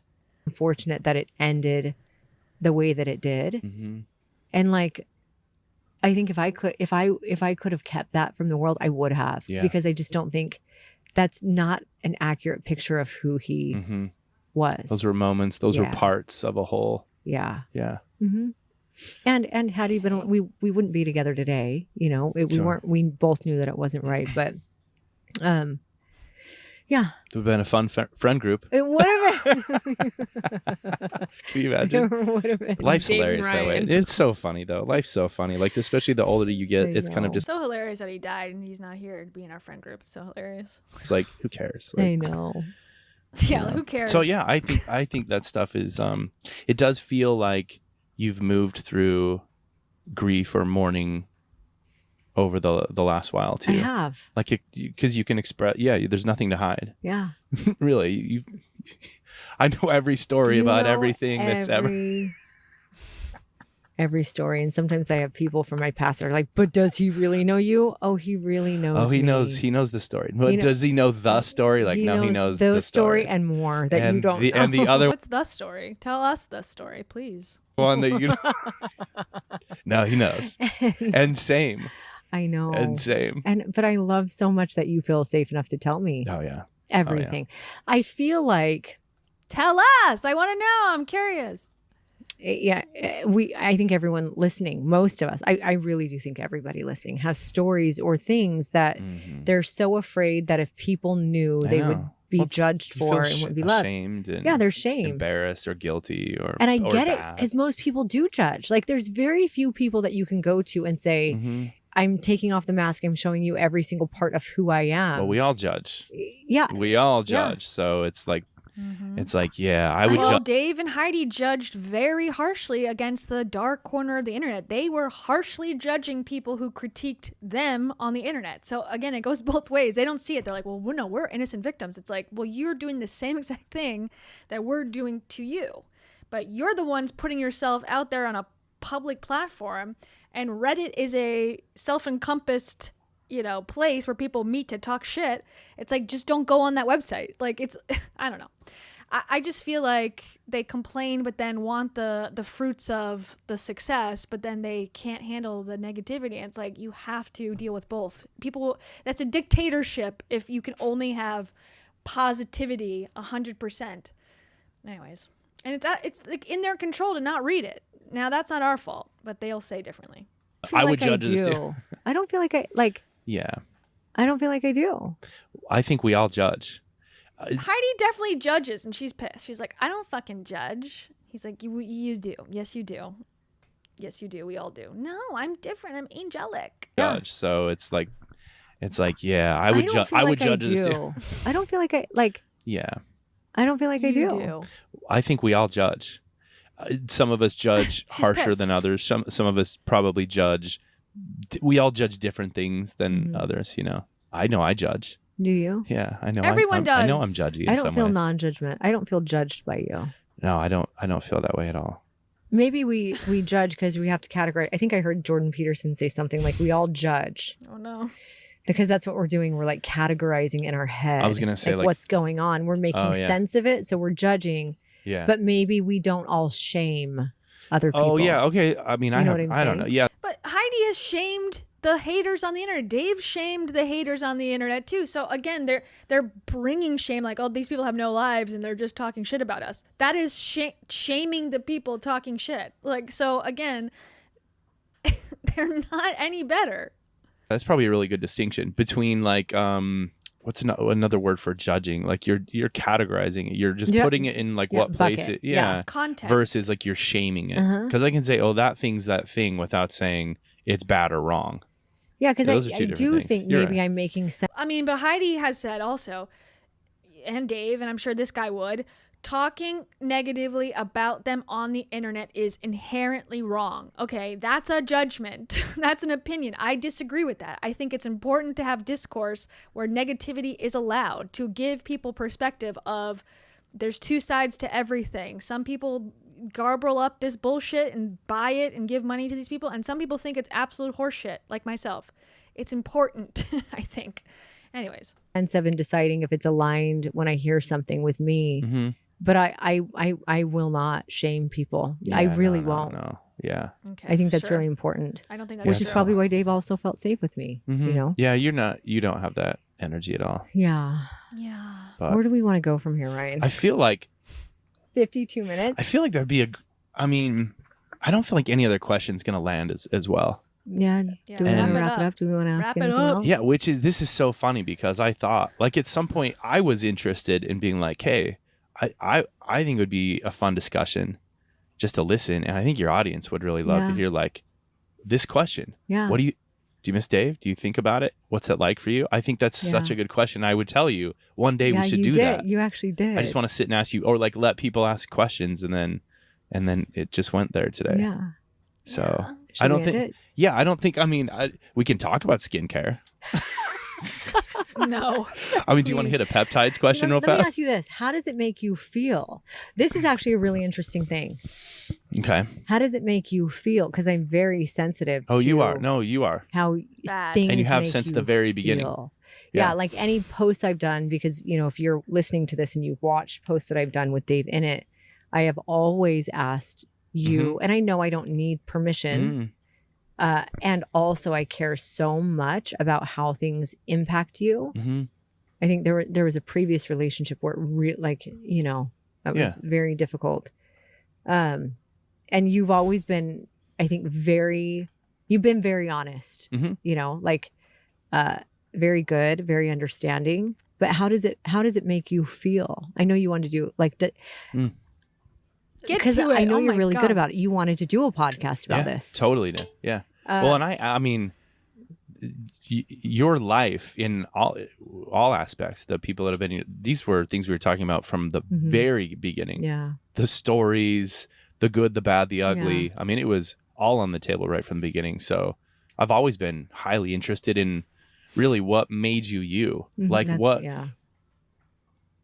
This looks like a different person. I met this person and what got you to this point. She's got a tattoo. What's on her arm? What is this? It's new. I mean, it's 43 years of life, you know. We joke all the time, like, we're not in our 20s. No, we're not. You know. We're not. With the Botox, definitely 30s. No, I've always been very interested in what made you. Like, what led up to this. I don't have any assumptions that I was the first person to enter your life and shape it in any way. So very interested in that. What was the question though? I was saying, how does it make you feel? Because I feel like, are you jealous? Maybe there's, I think if it was a boyfriend who was alive still. Yeah, well, that would feel different. If it was someone who was still around, there's probably a certain level of like reminiscing that it's like, God, people are. If so a person crazy. is still around that and was still an option. Yeah, thank God he died, so we can have this conversation and put it on a podcast. Well, it would just be like, maybe you should explore that. Go back to them. If that's unfinished business, maybe you should explore that. Yeah. But and this is something I don't have experience in. I have not lost a partner, so I can't speak to this like from They weren't personal even experience, together but at from the the people time. I've known, and have heard talk about this. There's always just a piece of them forever that's unfinished almost. And I don't know if that's even the right way to say it. But it is, I guess, to validate what you're saying, it is very different than if someone is still around and an option as a partner. That would feel very different. It feels totally different to me. I do think, realistically, though, if you're not over someone, even if they've passed away, it's still not a great relationship. You can still be so hung up on that person who's no longer here that there's no way to move forward if you don't actually move through it. Okay, I think I got my Heidi fill. Thanks, Heidi. Thank you so much. And let's listen to the last part. She's about to finish. Hold on. Yeah, it's not a threatening thing. No, I don't think it is to you. Because, sorry. Okay, sorry. Spin the wheel. I see it. I agree. We get it. She's not going to say anything more than she's already said. Bye. Okay. Time to spin. I hope it's Tom Bilyeu. It ain't. It's Dax Shepard. Okay, this is a quick one. Dax Shepard is in the crosshairs. Dax Shepard's in the crosshairs in my mind, in my life, because he is weird. Okay? He's platformed Jay Shetty in the past, so ever since then I have not liked him. But apparently he's weird to his wife, Kristen Bell, who is, I don't know much about her, but she seems pretty okay of an actress and a person. But they got some weird, odd behavior. And I feel like people are waking up to the media, okay, say what you will, but more so like entertainment media, where it's like Hollywood. They pick certain couples who have a good, like public image, and they will make content about them as like, isn't this so cute? Isn't this so funny? This is America's couple. They are just so quirky and cute, and everything that they do is supposed to be funny. Kind of like Deadpool style. Like Deadpool in the first movie, they had this really kind of like horrific banter, but it was fed to us consumers as like, oh, this is like dark humor. It's really funny. Same thing, but in real life. Anyways. So there's a montage of things I'm going to play after, but this is what sparked the controversy and what people are talking about now and have got the conversation going about, is this couple okay, or does he secretly hate her actually? And the signs are all there. So this is Kristen Bell's Instagram, right? Okay, interesting post. Interesting image here, okay? Who's taking this photo? She looks like a child. Okay, whatever. Besides that, it says, happy 12th wedding anniversary to the man who once said to me, quote, I would never kill you. A lot of men have killed their wives at a certain point. Even though I'm heavily incentivized to kill you, I never would. Okay, let's open this up. Let's break this down, shall we? He would never kill her. Great, glad. Is that the biggest thing we should be happy about? That seems to be the bare minimum of a marriage, okay? A lot of men have killed their wives at a certain point. Okay, so what he's saying there to me goes, other men kill their wives. Okay, so you should be really lucky and happy and grateful that I'm not doing that to you. And also, it's almost like he's saying, in not so many words, men who kill their wives, they aren't as good as you, babe.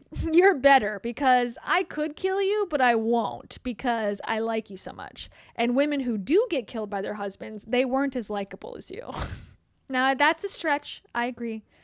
But that's how I read it. And why would he be incentivized to kill her? I don't get that. I don't understand. I guess it's a joke about Dateline because they watch a lot of Dateline and the husband always does it. But I'm missing something. And to post about it on your Instagram, and of course, as these things happen, it is Domestic Violence Awareness Month, is my understanding. So posting this, making light of, murder, domestic murder, is kind of out of touch, okay? And so, of course, as the internet does, then people started to, look up videos and interviews and things from this couple to go, is this a pattern or is this a one-off? And it seems to be at least somewhat of a pattern. Okay, so, and this is a person, so she's making this video, so shout out to Cunty Chanel. I love your channel name on TikTok. And this is a reply to a comment saying, dating a man is a humiliation ritual. And the caption says, may this love never find me. Okay, here we go. Very offended. And then I hit her several times. And then I got beat up, and guess what? I never opened my mouth again. Okay, that was a joke. Fine, but there's more. You laugh with him all day, and you laugh with her all day. I do. Not as much. See how he hesitated? Yeah. Not as much. I have a real commitment to the truth. Not all day. You're not Jim Carrey. We watch a lot of Dateline. And a lot of spouses kill their partners. So that is an outcome you have to consider if you're married. Where's your off button? Is this you? Is the Are off you button here? accessible right My almost didn't cast me, Dax. Can you explain this? Care to comment? Yeah, you are on a cellular level likable. It's nauseating, in fact. It's hard to stand next to you. And you read it, and then you said, I will be playing this role. And then I said, and you are the boss. Right. Okay, got it. He wrote me in as his sort of trashy, estranged wife. He's always wanted to. Very fun part, yeah. He likes me to be a real jerk. It's a role play. I write her weird roles, and then she has to act them out. He did break up with me very early on. He did. I maybe scared him a little bit because I wanted to spend all of our time together. I was very excited. Not even thinking about it, it breaks my heart. And he said, I'm still casually dating other people. And I was like, because I definitely wasn't. And he said, he was very big about it. He said, that's not what you deserve, and that's not what you're asking for, and I'm not going to give you anything half-assed. Wow. He almost lost you. Yeah, but did he? I was just waiting for him to come back.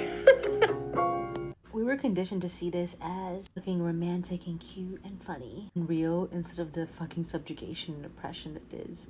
We were conditioned to take these funny moments as like, haha, oh, it's a joke. This is humiliation.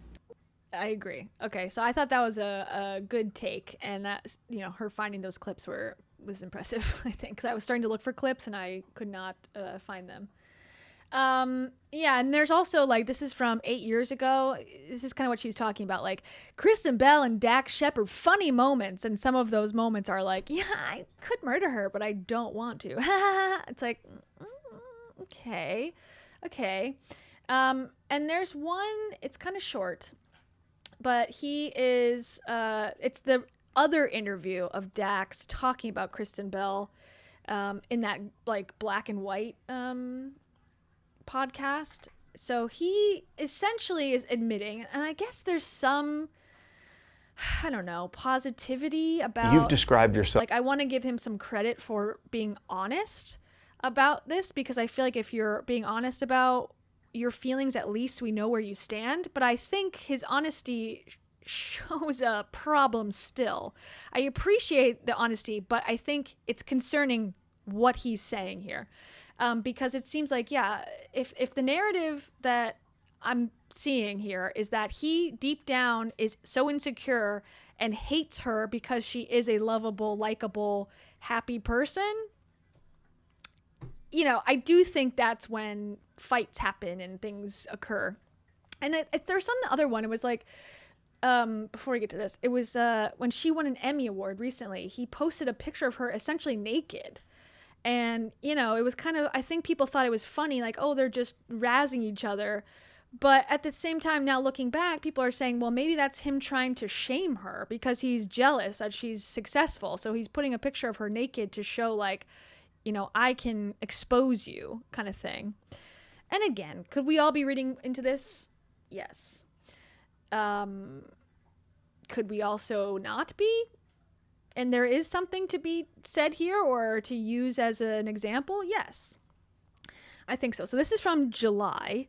It says, Dax Shepard shocks fans by posting not safe for work picture of his wife in a compromising position. So this, and he also has like, I don't know how many millions of followers, and he's sharing this image with them. And so the caption was, people might not know everything that happens behind the scenes in order to create an Emmy-nominated performance like Kristen's. This may or may not have been a part of her training, but it felt right. Congratulations. Many flocked to the comment section. Okay, Gwyneth Paltrow said, oh my God, Dax. Great. A second joked, she's not naked, people. She clearly has socks on. God forbid a girl have a hobby. I'm hoping she thought this was okay, that her, you know, body could be used in this way. And again, it's supposed to be celebrating her Emmy. And this is what she gets. Like, oh, she's such a joke, though. She's successful, but she's really a joke. If you knew her, you wouldn't think so highly of her. And I do think that's a mental condition that people have, a personality issue with jealousy. And when they're not working through it, it does come off aggressive against their partner. Okay, so let's just hear a little bit about it. It seems like he's, you know, by the end he got through this issue, but it is kind of a red flag, I think. As an ex-addict dirtbag who met this woman who's basically, you know, Disney deemed her a princess. Right. She is the embodiment of all that is good and wonderful about women. Yes. And I wonder, like, how it worked that you put those two lives together. Well, this answer is going to surprise you, and it's going to be off-putting, but I'm going to tell you the real answer. Okay. Which is, I have this very weird mix of not thinking I'm good-looking, general low self-esteem, chip on my shoulder that I'm dumb because I was dyslexic, all these things. Yet, unbridled arrogance in relationships. I've always been that way. Really? I don't know how to explain it. I've always felt very confident in relationships. So I never, ever was like, oh, I hope I can keep Kristen. I was going, do I want to be with a Christian who has 8 people living in her house for free, who has to get out of a car when there's a dog that doesn't have a leash and ruin her whole day to rescue this dog? Do I want to be? That's great, she's good, but that's not what I want to do. I'm not that good. I don't want to spend my day finding the owner of a dog. I dated a guy like this a long time ago, like maybe more than 10 years now. And we were driving and there was a turtle in the middle of the road, and I think I told this story on this channel before, but I obviously stopped and went to put the turtle on the other side of the road because I'm not a psychopath. And he was so upset. He was disgusted that I touched the turtle. Like, okay, I'm gonna wash my hands. I'm not gonna like put them in my mouth and, you know, I don't know. He was weird. And he was like so upset though. And I'm like, so you would rather be with a woman or a girl at this time, I was in my early 20s, that would run over a turtle? That's what you would prefer me to be like in this situation? And I was like, you're evil. Like, you're an evil person. And it took me like, I think, another couple weeks before we broke up, but that was like a big red flag. I was like, maybe I'm misunderstanding, but no, he is like this. I think he didn't like that he didn't have that inclination, that kind of like nicer part of his personality. And so when someone else had a nicer part, it was like a competition. Like, you can't be a better person than me. It's like, I don't want to kill a turtle. I'm sorry, freak. Anyways. Chels Marie, thank you so much, Chels Marie. Chels Marie says, joining late on Rachel's new show, the way she says we used to do these on Facebook, insinuating that this current husband was the same one from back then. Awkward trickery. Yeah, I took that as as like the audience did this before, but that is very true because she just says my husband, my husband, my husband, and she doesn't give any context. So if you don't Google her for 2 seconds, maybe if you fell into the algorithm onto this soup recipe video, maybe you would think that she's been married to this guy and has, 4 kids with this guy, Kez. Her baby, they've just been together the whole time, baby. Good point. That's interesting. I do wonder. I think there's plausible deniability that she meant the audience, but maybe she's hoping that you're tricked. I like winning more than I like sitting on the beach. Yes. Yes.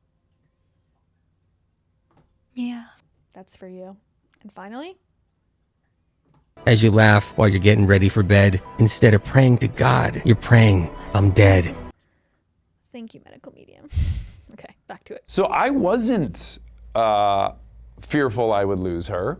I wasn't certain I wanted to be with someone like that. And then what happened, which could have only happened the way it did, is that she never ever said to me, you know, you could be a little better of a person. She never ever suggested that I should do that. Instead, I just slowly through time watched what fruit she bore out of the way she moved through life. I looked at the results of how she lived, and they're pretty undeniable. So here's me who's like thinks she lets people take advantage of her and live for free off of her, and maybe she pays this manager too much, or whatever the thing the cynical protective part of my brain was saying. I could also acknowledge she's bringing in a lot more money than you. She's getting ahead. Like, well, for all these people that are making a fool of her, she's doing a lot better than you are. I just couldn't deny the reality of how her life unfolds. There's something charmed about it. And I think it's charmed because it starts with her being just endlessly generous and loving and giving people the benefit of the doubt and believing in people and believing the world's a wonderful place and all these things. And then downriver, it proves to be all those things to her. And me, on the other hand, I'm like, yeah, because I feel like in this instance, he doesn't care for kindness sake. He only cares for kindness if there's financial reward and, you know, people not being able to say like, oh, she's a loser or whatever. Like the only reason that he's impressed, or it's a tactic. He doesn't care about the kindness. He cares about the results, which, yeah, makes me feel like, what a way to enter into a relationship. And no one's gonna take my wallet. You know, that's all I'm thinking about. And I miss all this other stuff. And then I just over time was like, it doesn't really matter what case you can make intellectually. You can't deny what the outcome is. And it's so drastically better for her. You know, more people care about her. More people will be there for her. More people, it's just. It's like the gain. Again, what gain does she get? More people will like her. More people will be there for her. It's like, that's not what kindness is supposed to be about. It's supposed to be about you showing up as a kind person to help other people. And then maybe, yes, of course, you get helped in return, but that's not the purpose of it, in my opinion. It's a better life. And I wanted that. And so I chose to move more in her direction, you know? She didn't ask me to. I wanted what she had, and I wanted what she had, and so I replicated what she did. It. And conversely, I'll pat myself on the back. A lot of the things I think she could have done better, I never said. She's the first person I dated. I made a real conscious decision that I wasn't going to try to make her into the person I wanted to date, because I know what happens when I try to make them the person I want to date. I don't end up liking that person. And so I didn't do that, and lo and behold, she has come the same exact distance towards me as I've come towards her. You know, without me, she's never on your show admitting she has depression. She's never doing that. That's like something she got from me, and then that has added this level to her life that these people reach out to her and say, I've been with a guy 3 years, I haven't admitted I have depression. I'm so ashamed of that. And she's seen the results of like what her being honest and flawed and all these things, what it cultivates. And so It happened to her and it happened to me, and neither of us were saying you got to start doing it this way or you need to be this way. It's like some magic osmosis happened. Yeah, it doesn't seem like a great guy to me. I'm sorry. She seems better than him, and I don't get the vibe that he's really changed much since this interview. This, to be fair, was 6 years ago, but if you're constantly talking about, hypothetically joking about offing your wife, and you're jealous of her all the time, it's like, maybe you should work on that. Work on it, maybe. Anyways, she didn't delete it. She didn't go on the Today Show, apparently, because of the backlash from this. She had an some sort of interview scheduled, and she canceled it, so they're kind of in PR mode, it seems like. Wish you luck, sister. I don't know. Don't seem good to me. And like I said, he's come off to me a few times in interviews on his podcast as, like, being pretty aggressive and not prepared. Like I said, when he had Jay Shetty on, he was making him seem like he was a psychiatrist of the highest regard. It's like, okay, dude, like, give me a break. Anyways, that's Dax Shepard. Thank you so much, Dax Shepard. Appreciate you. All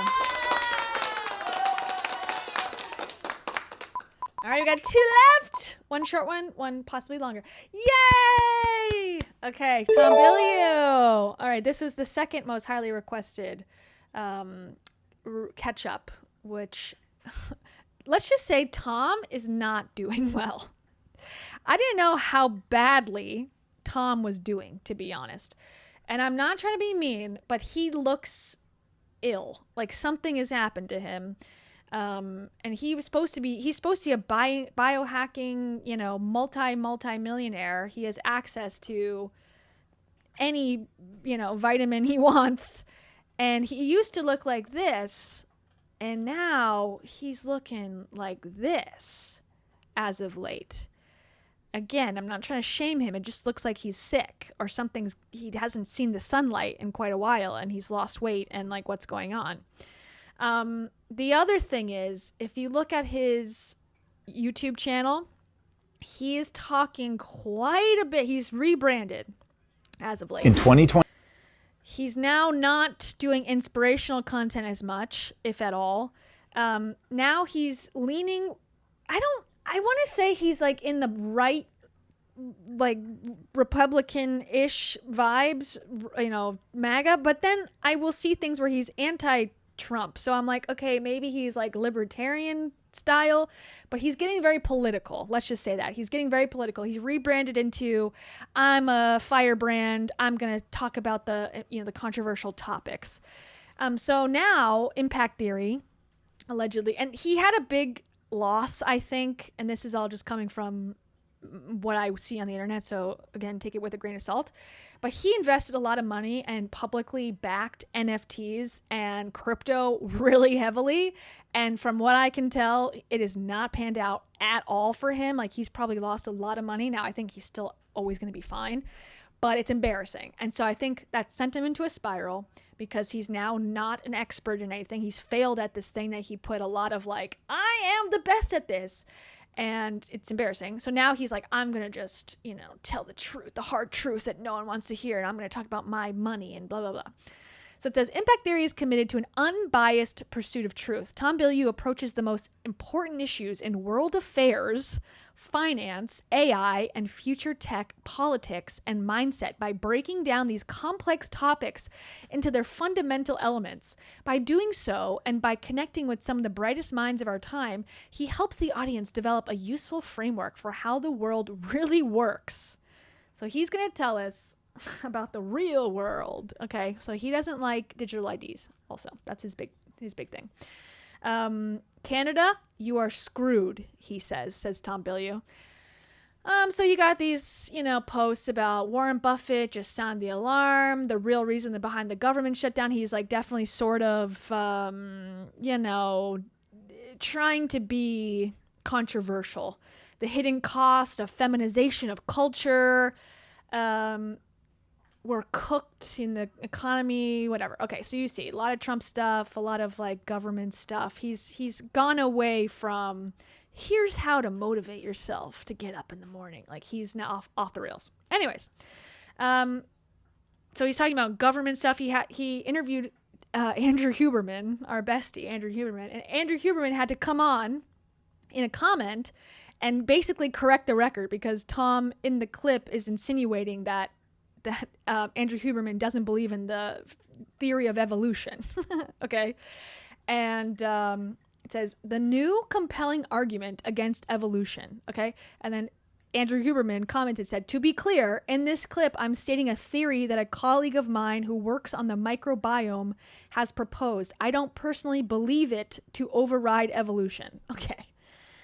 So don't say it on a podcast, dum-dum, but whatever. So here, I don't know if it's even worth it. It's not even important. It's about, there's microbiomes, whatever. But Tom is just running to try to, prove his own beliefs and using these people to prop it up. Anyways, he said something the other day about having a child. AI. That I was interested in. And the post that he's doing, okay, so let's see. He has 1.9 million followers. He's getting 374 likes and 28 comments. His engagement is so horrible. And that was not the case before. Honestly, that he was pretty, he was doing well on social media. But okay, let's see. Is this one? Do it with your wife. Okay. He talked about not having children, which he does not have children with his wife, Lisa. And he was like saying essentially like that it works for me. I'm allowed not to have kids, but you're not. Like what? Okay, anyways, let's just see. It says, try this with your wife. With your wife. You sit cross-legged, knees touching. Do not break eye contact for 5 minutes. First, it just feels super uncomfortable. Yeah. And then it feels intimate. But there is something about the unbrokenness of it that there's nowhere to go. Yeah. You just feel like we're together. Yeah. Do it with your wife. You sit. Okay, sit and stare at your wife for 5 minutes. Okay, another one. A letter to my wife. This is why I will never leave my wife. Okay, let's hear it. We'll check back in 4 years. Guy leaves the woman and quote unquote upgrades her for a younger model. I'm never going to do that to you. I want you to understand that there are more attractive women than you. I don't want you looking over my shoulder for a guy to upgrade me for. And I want you to know I'm not going to look over your shoulder for a woman to upgrade you to. I value us for being able to make each other better people, for elevating each other, that I feel better about myself when I'm with you. The piano music over saying to your wife, there's better looking people than you. Nice. You, and hopefully you feel better about yourself when you're with me. The guy leaves the woman. Okay.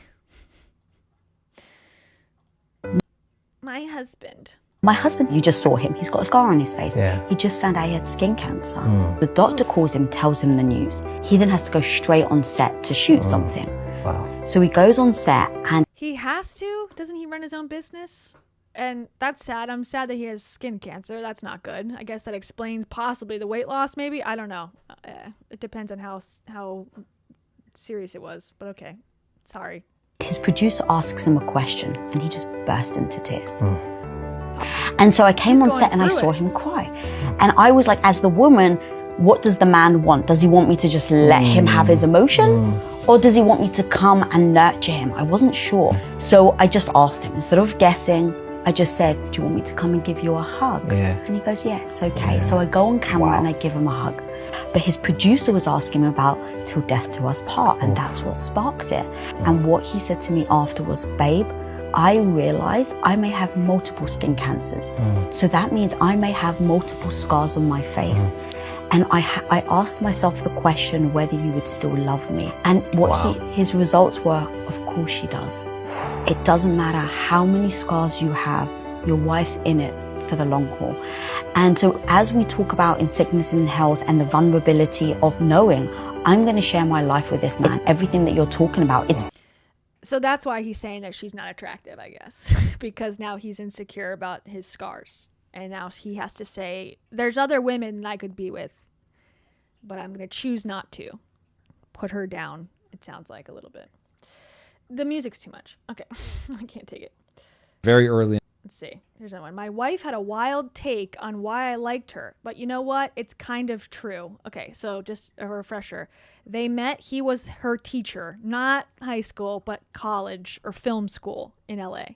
He was some sort of teacher and she was a student. Okay, there you go. In our relationship, I was like, oh my God, like here we go again. You're always arguing. And she was like, that's part of why you like me. And I was like, actually, yeah, like if I could just always get my way and you were just always doing what I wanted to do, I'd probably get bored pretty fast. Very early in our relationship, I was like, oh my God, like here we go again. Amazing. I can see the scar on my face. I had a theory, Drew, about how much sun exposure one should get. Guess who was wrong? I was wrong. I'm not going to fucking go lay out in the sun in the way that I thought I should before, but I still have to deal with. I feel bad because I said he looked pale, which he does, but it makes sense and he should continue to stay pale. And I'm sorry. I regret what I said 4 minutes ago. Vitamin D, you got to get it. But bro, I'm going to update my system. I'm not going to double down until I'm fucking one big ball of cancer. That is so weird to me. People are not trying to navigate the world in anything like a goal-oriented direction. It's so fucking weird. Stop being on a team. Stop. Stop. Don't be on a team. I know. Drew, people like teams. People love teams. Tom's going to wait 4 full years before he will attempt to say he's wrong. I assume he means for voting for Trump. Brutus, my beloved and truly valued member of this community, I'm never going to admit I'm wrong. Think about who I voted for from the perspective of right or wrong. I had a choice in that moment and I went with what I thought was the best choice in that moment. I see Trump doing things that I disagree with. I'm going to say in the moment, which I've said dozens of times, that this doesn't make any sense. I don't know why the fuck he's doing that. That's crazy. I've been saying it all along and we can do a super compilation if we have to. That's the only way I think makes sense to process the world. To go back and say, I made a mistake would be to say that I have some sort of time machine and I can now take the information back with me and I can do it all over. So for instance, when people ask about regrets, I say, I don't really think about the world like that. However, if I had to do it all over again and I know what I know now. He's spiraling. He's spiraling. Okay, this is the one, I think, about children. So you better have a damn good reason. And I don't have kids, but I'm hyper aware that I have to account for that because it's what nature wants me to do. And so if I'm not going to do it, then I better find what the thing is that's going to give me meaning and purpose and all of that. If you're not going to have kids, if you're not going to have kids, you better have a damn good reason. I don't have kids. So what's your reason? Being rich? Being millionaire? Quest Nutrition? That's your purpose? And again, he was like let go, allegedly, from Quest before it was like as big as it is now. So his claim to fame that he started Quest and sold it and all that is like basically bullshit. He got very lucky, in my opinion, and got out, or actually I think got pushed out is what it seems like. And he's using it to prop up every other thing he says because of it. Okay, so that's a little taste of what's going on in his channel. I'm skipping over the politics stuff because I don't care what he thinks about politics necessarily. Raising AI children? I think people are going to raise AI instead of kids. Not everybody, obviously, and I see the dangers of it, but I also see that it is going to happen. Even if it starts as I'm raising an AI as a pet, there's just something about it. I made the decision not to have kids, but I'm super tempted to have a proximity experience of raising a child, let's say over a 3-year period, and being like, you rush through the parts that suck, you slow down the parts that you really enjoy. I need that investment, right? If it's just sort of an insta child and I didn't do anything to earn that relationship, it won't feel as good. But even right now, I'm establishing, unintentionally, but I'm establishing a relationship with ChatGPT because I'm giving it context all the time. And now its ability to remember the context makes infinite me feel context seen window. And understood. Yes. It is crazy. I think people are going to. Okay. I want a AI child. AI Jesus. He loves AI. Or I don't know. He loves talking about Trump and his wife and AI.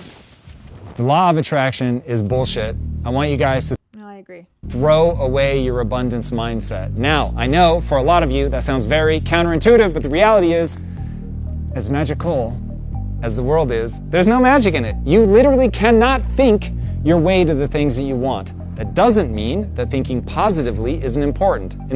Wow, am I agreeing with Tom Bilyeu on a topic? And people in the comments don't like it. They're like, I hate you.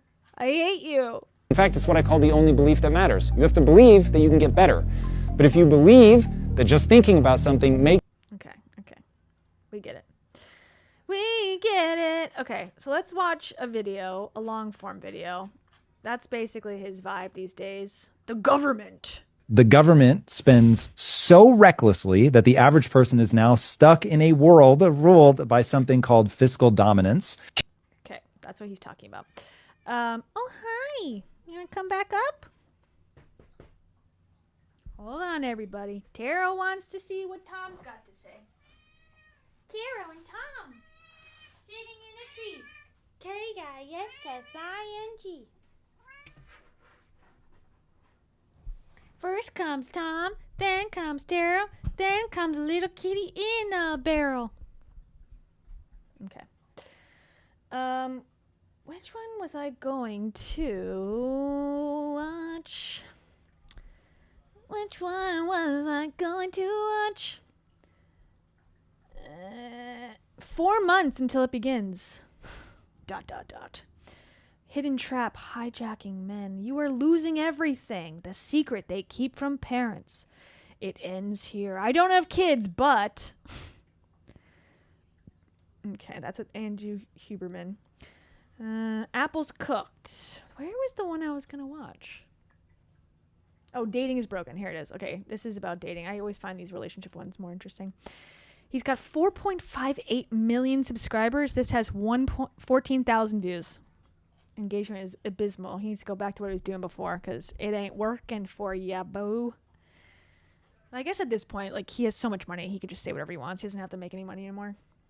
All right, this is called Dating is Broken. Tom reveals why modern relationships feel impossible. I can't wait to hear his hot take. Here we go. If you're a guy and you want to be with a woman, you have to understand they're going to parse the world differently than you. The most frustrating period of my marriage was when I expected my wife to act like me. And I didn't realize, oh, wait, she actually sees the world differently. That's why she's making different choices. She doesn't see the world the way that I see the world and is making a different choice. She sees the world differently and makes a choice that's in alignment with that. Then all of a sudden I was like, oh, I need to learn about how women think. And obviously they're not all going to be the same. I understand that. But like, women have a nature. Man, he is talking a mile a minute.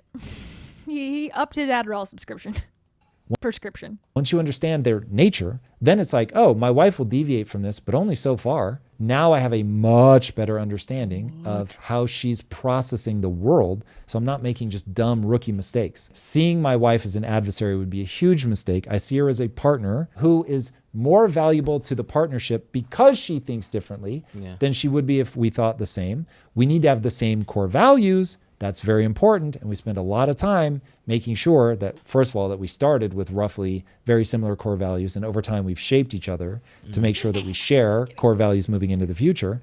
But yeah, seeing each other as the enemy is wacky. Responded back to me because she said, honestly, I'm over it. She said, men and dating. Too many games and unspoken rules. This is a weird time. I guess this is like a stream. He does have a Twitch stream now where he plays Fortnite, I think, on Twitch. So maybe this is like an after hours questionnaire for him. But first, before we figure out what the hell he's talking about here, Lillian Massey, thank you so much, Lillian Massey, for that Sheba dog saying good job. Well, you know what I have to say to you? As you laugh while you're getting ready for bed, instead of praying to God, you're praying, I'm dead. Yeah, that's what I'm saying. That's what I'm saying. Uh-oh. Amen. Yippee. Oh, my. I'm saying that as well. Also... How we gonna do it if you really don't want to dance? By standing on the wall. Get your backs up off the wall. Yeah. You're so silly. You want to say something? Tell Lillian Massey something.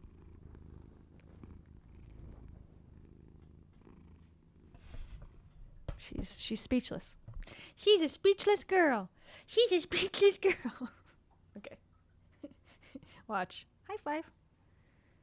High five. High five. Yay! Good girl. I love when you do that. Okay. Back to Tom. Thank you, Lillian. And just like I would say to somebody right now trying to, if you're poor and you're trying to get into the upper class, it's a harder game than it would have been in the 80s. You can still do it.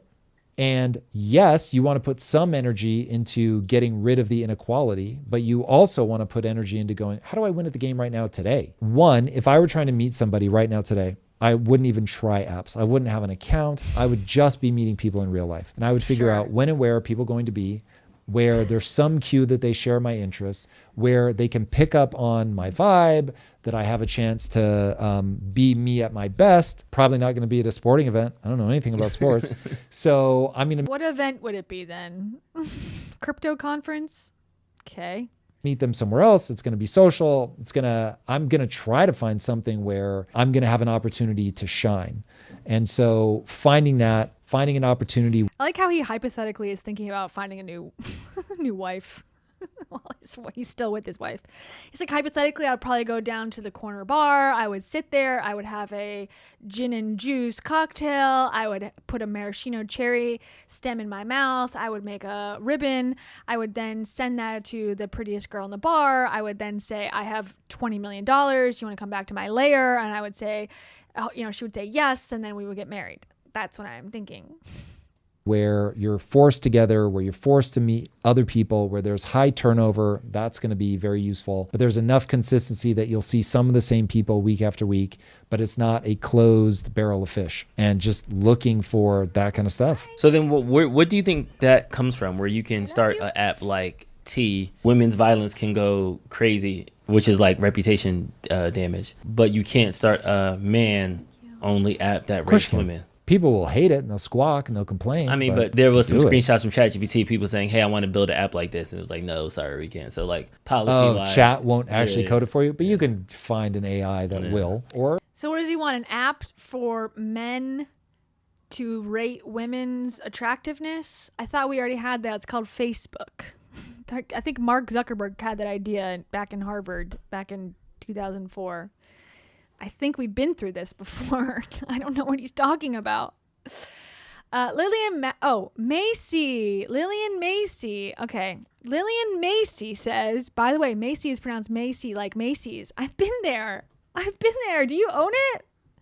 Shit, I've been saying that wrong for like 4 years. My bad. Feels like penis. Feels like a penis to me. I'm sorry about that. I had a thriving wild stallion of Eros. That's how I feel right now after learning I pronounced your name wrong for a long time. It's turning me on. And they call that a bisexual tone. A radical monogamy. Am I attracted to men or women? Horrors. Thank you, Lillian. Macy. Now I will have it until tomorrow, and then it'll be gone again. Okay. Hey, learn to code, Drew, and build it yourself. Now, if you built it and then the App Store wouldn't let you on, that's 10 pounds of ass. Are guys really going to care? That's just so mean-spirited that's really that's not really how guys get down. They're way more likely to be drawn to porn and OnlyFans than they are to be I'm just going to go dunk on this chick. How do we deal with now if you the built accountability of relationships? I think men, to your point earlier, they hear their stories. I would much rather be with a bear than be with a man. Men are safe. They have a history of being abusive, patriarchy, men have gotten dragged through the mud. Accountability for women's role in the manipulation of the dating market currently doesn't seem to get addressed or brought to light or anything like that. Yeah, people try. They do it from a place of bitterness. They do it from a manipulation. What are women doing? Let me in on the secret. Let me start. a place of I don't want it to be this way. But if instead you look at it and go, okay, wait a second. Evolution had to have a strategy. Mm-hmm. Women can barely stand upright. I'm not kidding. If their hips got any wider, they would not be able to stand up. Evolution was like, I really want you to make this baby smart as hell. So I'm going to make its head big, just as big as I can make it, to where you wouldn't be able to stand up anymore if we keep going wider. Then I'm going to saddle you with it and make you essentially gestate it externally for 20 years. And so we have this really fascinating strategy of not having the kid be hardwired with everything. You come out, you have to teach it, you have to take care of it. I mean, literally for years, it can't eat on its own. This man does not have a child. He's talking as if he's angry that kids need to eat and need assistance for 18 years at the minimum. He's so angry about it, but it's you don't have to go through it, so chill, dude. Now it's okay, shit, well, how do I adapt that woman to be able to do all of that stuff? And so they get all kinds of tricks and things that men are just terrible at. 15% of women have a fourth photoreceptor, so they're actually able to see colors that men can't see. So if you've ever wondered why a woman can tell, like, oh, those colors don't match, and you're looking at it like, what are you talking about? Their ability to read. Yeah, that's why. Yeah, that's why they have extra chromosomes in the eyeball, for sure.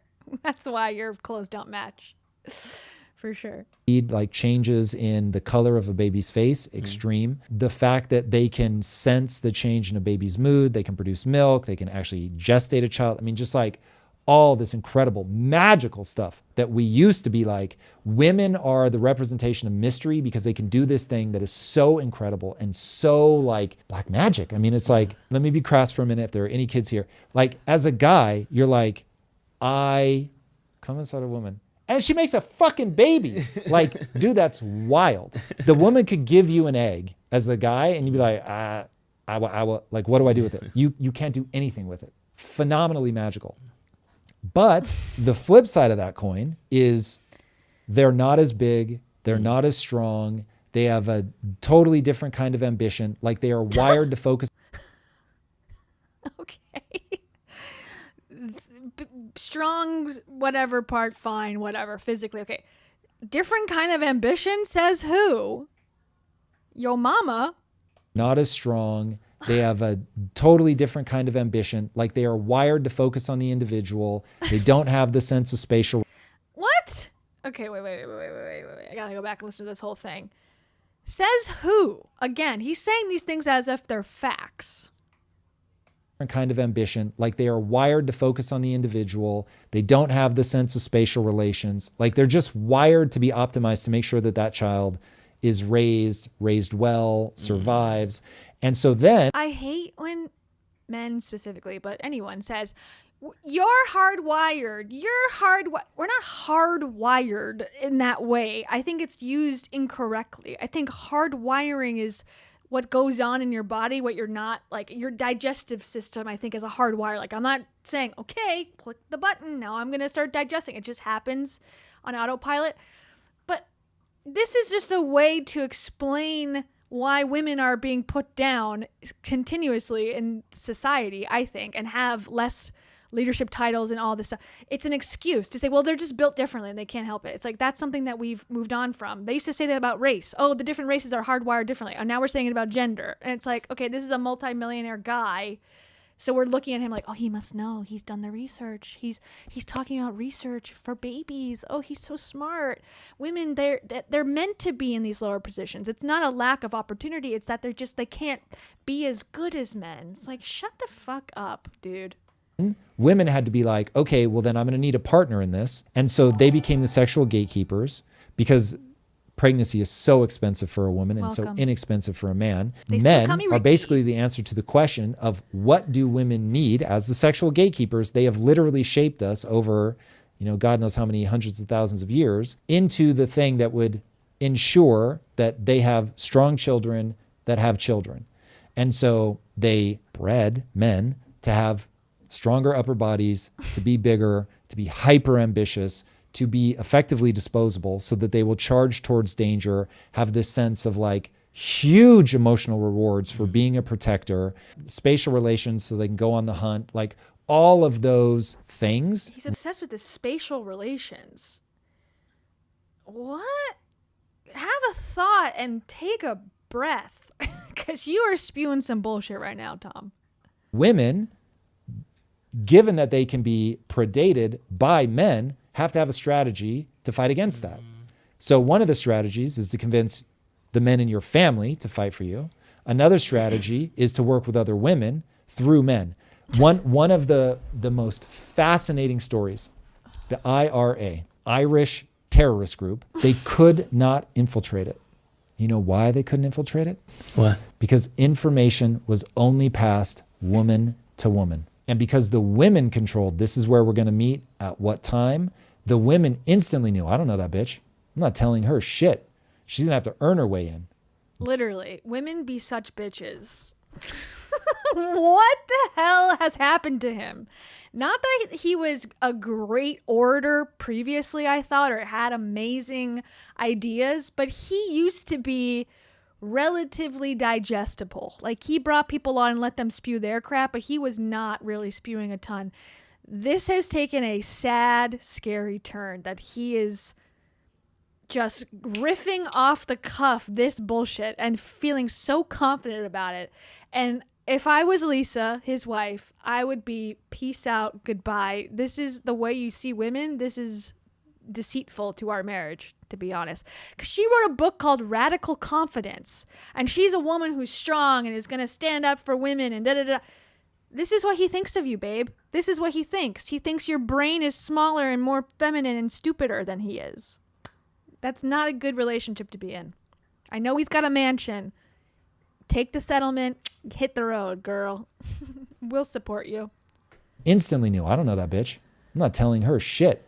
She's gonna have to earn her way in. Guys were like, oh yeah, word, Timmy's here to help fight? Okay, cool. We're gonna meet here at this time at this place. And then Timmy was a fucking spy. And so Timmy went back and told everybody. But women don't play that game. Women are all about relationships. And they know if somebody's being sus, like they suss it out immediately. They're constantly, as you said, gossiping, like they're trying to figure it out. Yeah, women are constantly gossiping about who's the spy in wars. I don't know what he's talking about. Oh boy. Okay, some guy 00001 says, is spatial relations intercourse in outer space? Yeah. That's when you're with a cyborg and a human meet and they have fellatio. I guess that's not technically intercourse, whatever that is. I don't know. I'm a virgin. I don't know anything. This is so good. Also this.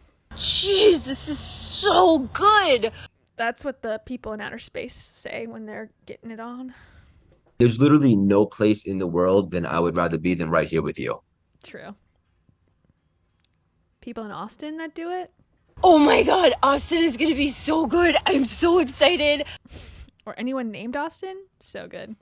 Thank you, some guy 00001. Yes. My answer to your question is yes. So women develop this other strategy of surviving in an extremely dangerous world. And so anybody that, one, looks at that and is like, this bitch, she's so manipulative. It's like, bro, that was the survival mechanism that she's developed. It's fine-tuned. Figure out a way to use that in your life. Your bitchy wife can't help it. It's how she survives. It's how she survived the Irish assault of 1944. You idiot. What are you on, dude? So if my wife pulls me aside and is like, yo, that guy's sus in business, I'm like, shit, he really might be sus. So I'm like, yeah, she sees things that I don't. If Lisa pulls me aside and is like, that person, like, they're terrible at their job, I'm like, ooh, I need to think about that. Because I need to think about that. And I need to put my spatial recognition brain on and decide if this bitch is stupid or not. I'll take it under consideration, babe. Thank you so much. I'll give it a think in my big boy brain. often blind to it much longer than she is. So anyway, that you want to understand from an evolutionary perspective, how did they end up the way that they are? I didn't know he got his degree in evolutionary science. This is crazy. He's done so much in the last couple months since he's been quiet. It's amazing that he's gotten this education. It's quite shocking. He's qualified to talk about this. Wow, good for him. Instead of seeing them as your adversary. We'll get right back to the show, but first, let's talk about popsicles. Let's talk about beef popsicles. Okay. That, my friends, is Tom Bilyeu's thoughts. I kind of want to watch this one from 3 days ago. It's only 7 minutes, but I think it's going to be highly offensive, so fair warning. But this is called The Hidden Cost of the Feminization of Culture. I'm just curious about his further takes on women. Okay. Our culture has become way over-feminized, and certain institutions will just break if we keep heading down this path. Part of the problem that we've created. Right now, thank you for covering Rach. Tom is killing me. Oh, Kelsey Dunleavy. Now I'm questioning everyone's name. You're welcome. Sorry. This is what I have to say about covering Rachel. Be elite. Just be elite. If we keep heading down this road where women are getting more power, everything's going to crumble, you guys. I love you. You're exchanging biofluids. That's what Tom's interested in talking about. All right, let's hear it, Tom. Go ahead. I'll start over. I'll shut up now. Thank you, Kelsey. Our culture has become way over-feminized, and certain institutions will just break if we keep heading down this path. Part of the problem that we've created in work culture is that men can and are sued for making the workplace like a frat house, but women can't be and aren't sued for making the workplace like a Montessori kindergarten. Yeah, we need to sue. What are you talking about, sir? Women are too nice. We can't sue them for this. But when men harass them, they all of a sudden want repercussions? Crazy. And I thought that that was a very keen insight. And she, in the article, takes it even farther and says there are certain institutions that once you Who did this image? They need to be fired. Understand on average what a women-led institution is going to be like versus a male-led institution, you very quickly understand some institutions become nonsensical if they become feminized. A lot of institutions are becoming feminized, and that is creating problems. The whole woke movement, when understood through the lens of race, is going to break down and you will not understand it. The whole woke movement, when viewed through the lens of class, won't make any sense. You're going to be very confused. But the whole I'm confused by this video. woke movement, when seen through the lens of feminization, will suddenly make all the sense in the world. Once you understand that evolution is like, I need women to do a very different thing than I need men to do. Then you begin to understand, oh, cool, we're wired in very different ways. Now, there's more overlap than there is difference. But when you start getting into the outliers, all of the differences really start to become super clear. This is her quoting a study from a book called The Warriors and Warriors, The Survival of the Sexes by psychology professor Joyce Benenson. She theorizes that men develop group dynamics optimized for war, while women develop group dynamics optimized for protecting their offspring. A group of men given a task will, quote, jockey for talking time, disagree loudly, and then, quote, cheerfully relay a solution to the experimenter. A group of women. I'm so sorry, but I don't know what this guy's saying. I cannot follow his reading. Women given the same task will, quote, politely inquire about one another's personal backgrounds and relationships, accompanied by much eye contact, smiling, and turn taking, and pay, quote, little attention to the task that the experimenter presented. Given that men are hardwired for war, they have to basically just make commands to each other, say, go do this. Hierarchy forms very quickly. They don't worry about feelings at all. It's completely goal oriented. Go do that thing. There's a set of rules, and it's like, just do the fucking thing, follow the rules, get it done. Yeah, men just get stuff done. Totally. They never complain or shirk the responsibility, for sure. That's what happens, definitely. Whereas women, it's all relational, trying to create group cohesion, because if it really does take a village to raise a child, you're going to need a lot of people working together. Women are weaker from a physical perspective, and so you don't interface with the dangers of the world directly. You're going to have to work through somebody, obviously a man, who's then going to go interface. So you get very good at relational things. This explains like 98% of the times that my wife and I are looking at each other like the other person is crazy for how we deal with stuff, because I'll get into a huge, maybe even relationship ending collision with somebody, and I just don't think about it anymore. And if I bumped into that person, I wouldn't re-bring any of my resentments. I'd just be like, Yes, I believe this totally. Women just hold and harbor pain and suffering, and men don't have that. They just let it go. They don't, cause wars because of their unresolved emotional problems. Definitely not, for sure. They just let it go. Always. He's definitely let things go. Does this not look like a man who's let things go? He's just laid back and chill. Come on, guys. Men don't harbor these feelings. We need to know it's a woman's game to just have pent-up rage and grudges. Like, oh, we're now in a new box, moving forward with a new thing. I'm addressing only the new thing. And my wife is like, I just cannot move on from it. She's like, I've got to have some sort of I need them to apologize or whatever. And I'm like, I literally don't care. This feminization, masculine thing is I think this is an objective viewpoint on a problem. And I think this goes back into the populism of it all, where right now there are different factions. It seems like there are people in America right now that are like, my problems would be good if all the immigrants were gone. There's people in America who say that my problems would be good if all the women weren't in the workplace. So one of the postulates put forward in the article is very clear. Sorry, if women take over the field of law won't survive that. But Why? The field of law. If women take that over, which I'm sure at some point it will be, if it's not already, the majority will be women as lawyers. What war do lawyers have to fight where there's physical labor? I could see the argument for the construction, workers of the world. Fine. Yeah, that's it. Basically, manual labor jobs, there's an argument to be made there. Lawyers, please go on. I think that that's subjective, though. And that's, I think, the point of the debate of all this is. People need to stop lying about patterns that exist. And we need to say, here's a really interesting thing about women judges when looked at a population study level. Their sentencing is way more lenient. Now, what do we want to do with that information? Do we want to say, we don't want female judges?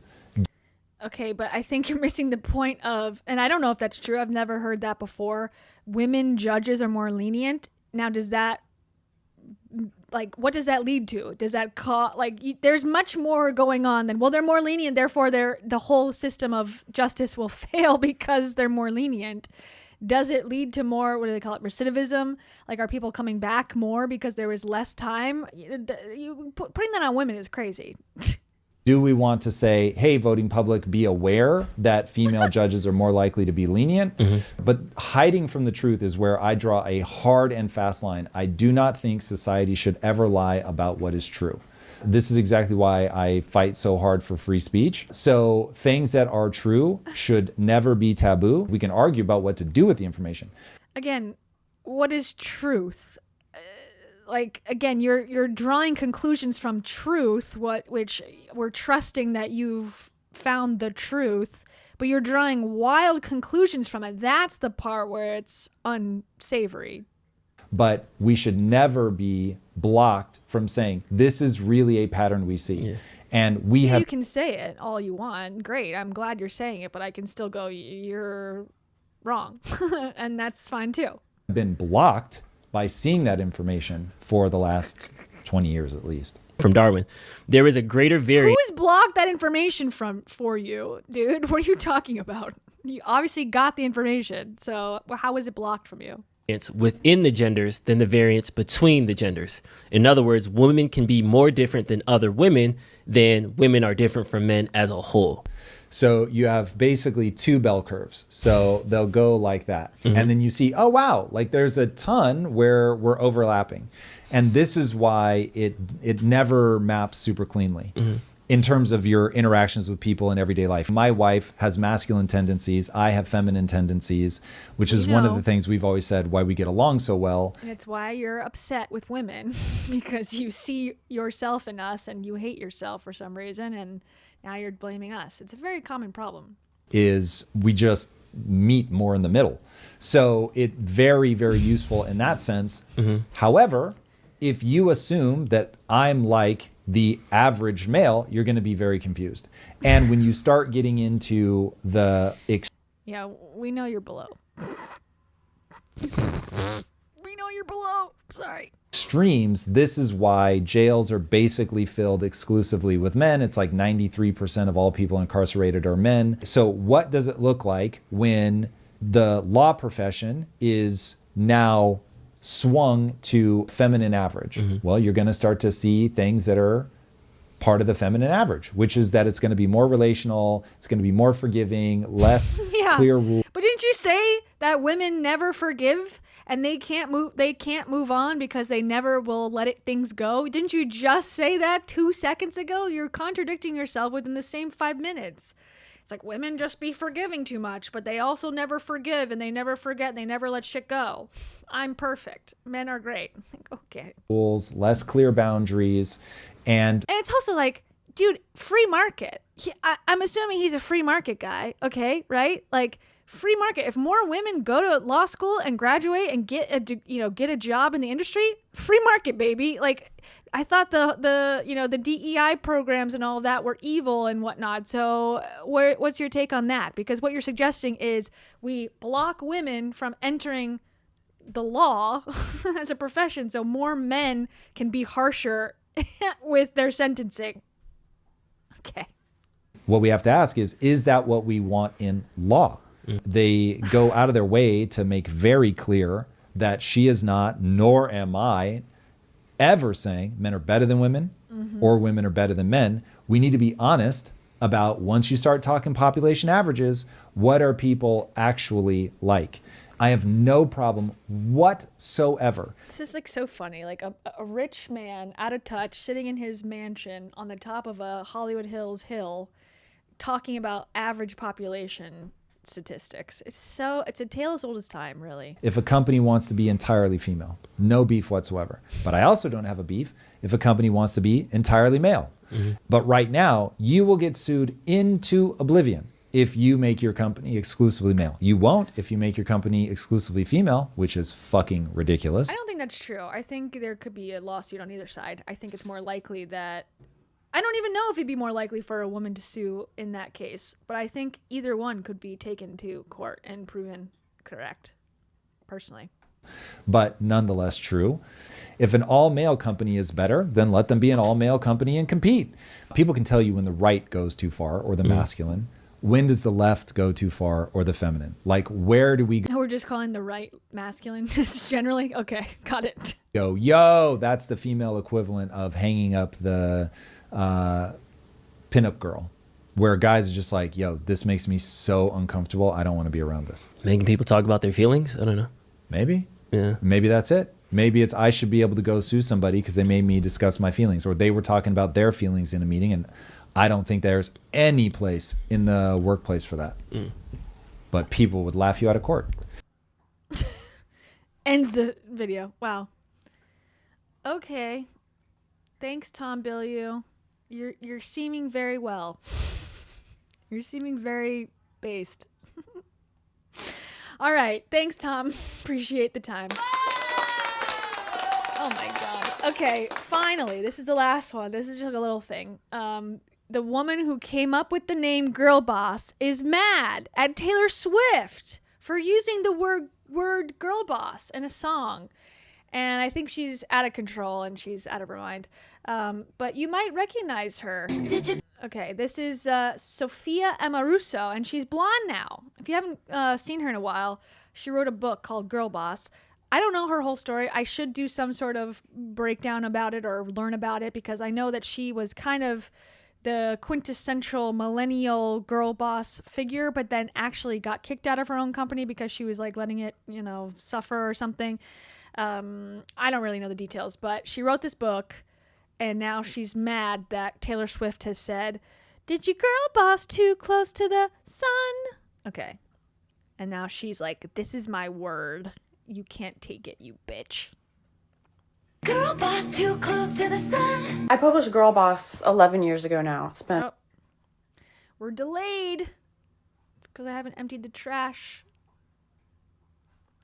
Okay, hold on. We're almost to the end. We're at the finish line, you guys.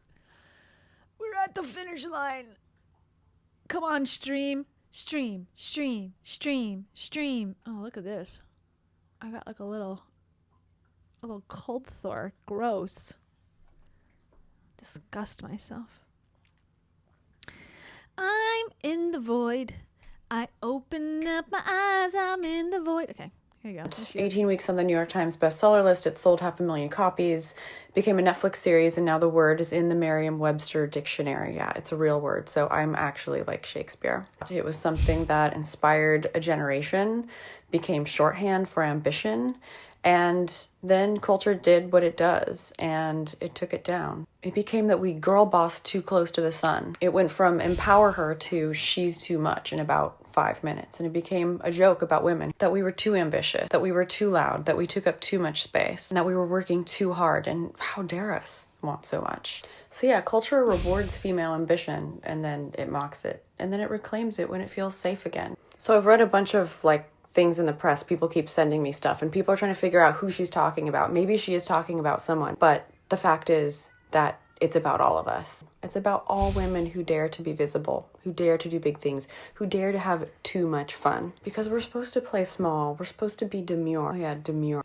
And that's the sad part. But it's also the part where it's like, okay, well, if they're going to take us all down because we're going to go too big or we're going to be too visible, then why not just all do it? Honestly, it's kind of cool to see it come full circle. I hate pop culture, but like, maybe I'm a Swiftie now, or maybe I do want to be part of her girl gang, or maybe like she can be part of my girl gang, okay?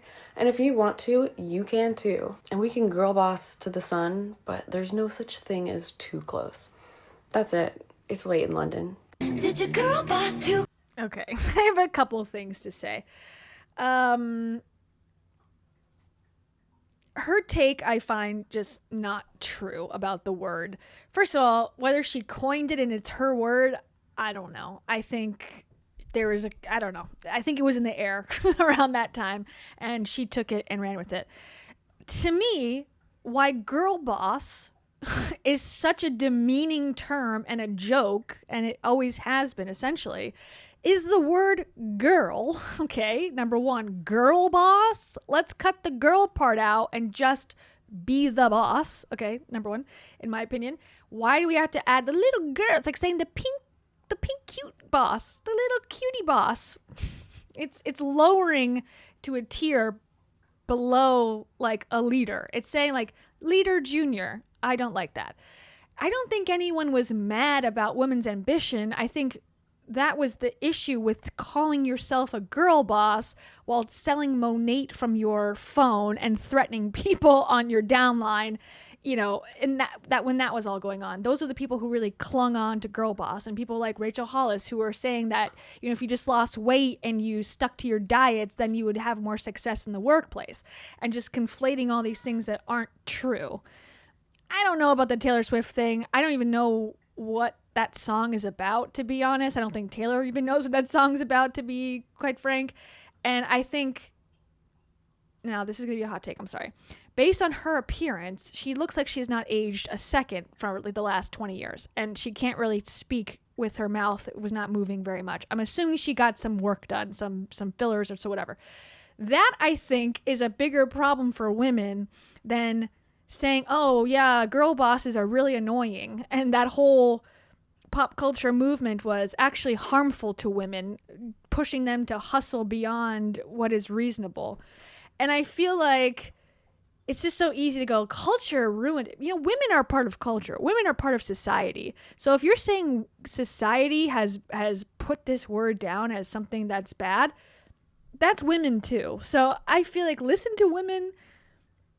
And I don't know what the point of me saying this is, but I just feel like her whole take was just very odd. And I feel like she's just trying to become popular again. And it's like, you had an opportunity to run a company, and from what I understand, she could not do it. She failed at doing that. So it's not that society said you couldn't girl boss. You physically could not do the job. And whose fault is that? It's not being a woman that made that the problem. It's you as a person that couldn't finish the job. There's not enough, but there's many a CEO that are women that are successfully running businesses without having to write books about it, without having to be in the spotlight 24/7, and they're just doing it. And I think that's what I'm attracted to in this space. Anyways, that was a lot. That was a lot. Girl boss, you're a girl boss. You're not a regular boss, you're a cool girl boss. And you're too close to the sun. All right, we went long tonight, longer than anticipated. My goodness gracious, me. Okay, I'm going to sing my song. I'm going to get prepared. And then we'll meet again. And I swear on my freaking life that I'm working on a edited video as an option for the people who like edited videos, because I do want to get back into that game. Because I watch people like Kiki Chanel, and I watch her stuff every week, and I look forward to it so much because it's like she cuts out all the ums and the ahs and she gets to the point, and I'm like, oh man, I should be offering that to people too, and really giving context to these like trendy things going on. So I swear I want to do both streams and edited content. So I'm working on it. Yeah, that's it. But I'll be back to stream again next week. join the membership if you'd like to support the channel extra, more than just watching and commenting and being here. That's the most important thing, obviously. But if you want to help more, that's the way to do it. If you want your name sung in a little song that I sing at the end, then that's the super platinum gold straight up membership that you can join as well. And that's sponsored by Craig Siegel. In case you were wondering.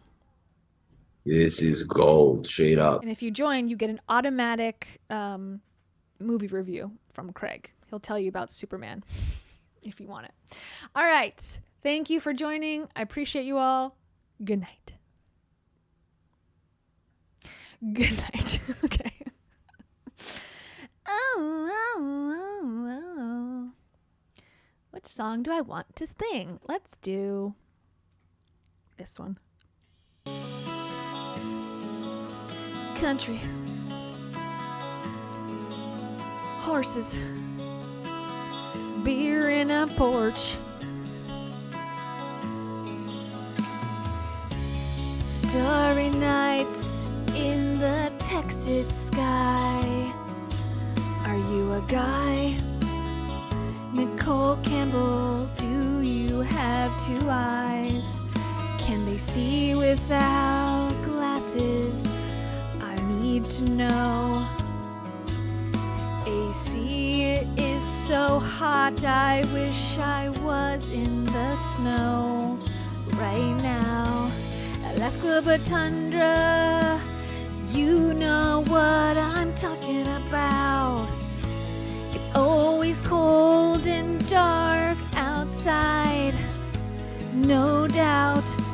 Carasoto, do you have the temperature thermometer or no? What is it like outside where you live? Vis-a-vis. Do you wanna sit in a car with me and record a podcast about my ex-boyfriend? Lily and Macy, I got your name right for once in my life. What an accomplishment for me. The bar is so low. Rob Sheehan, are you a girl boss in the making? Or are you a regular boss and twerking on the weekend? Rebeled Fuentes, are you a dentist? What if all the dentists were ladies? The world would fall apart. Daily and a Leaf Madison, do you think women be gossiping too much? And they can let stuff go, but also they forget too much. Mr. Info, I don't have to go yet. The song is ending, but we're still gonna stay singing because I never want to regret stopping too soon. Hit the bus soon.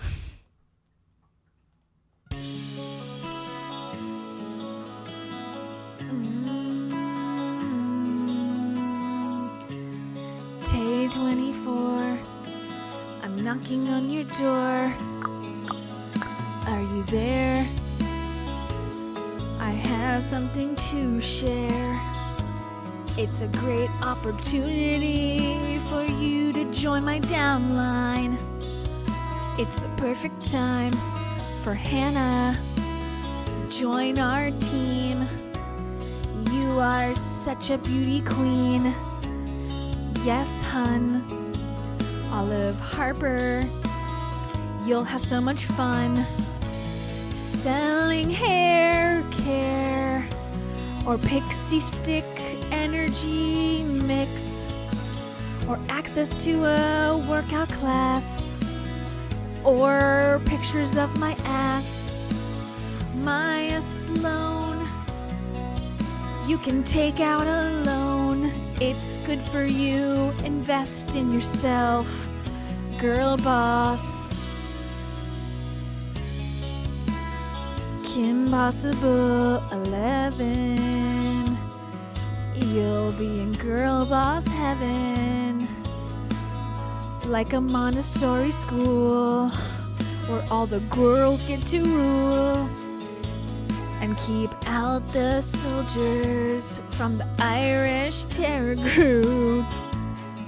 Those bitches really knew what to do. And everyone that's here tonight, put your lighters in the sky. This is gold straight up. Hope your dogs are playing with the squeaky toy in the middle of a deep thaw. I hope they squeak that toy a lot because someone on our community died. But that doesn't matter. What matters is selling my course to you. I'm gonna discount it. It's called the death discount. 50% off. One day only. Because it's coming for us. Quiet eternity. Things got dark. That's a real siren. And it's a sign from above. Good night.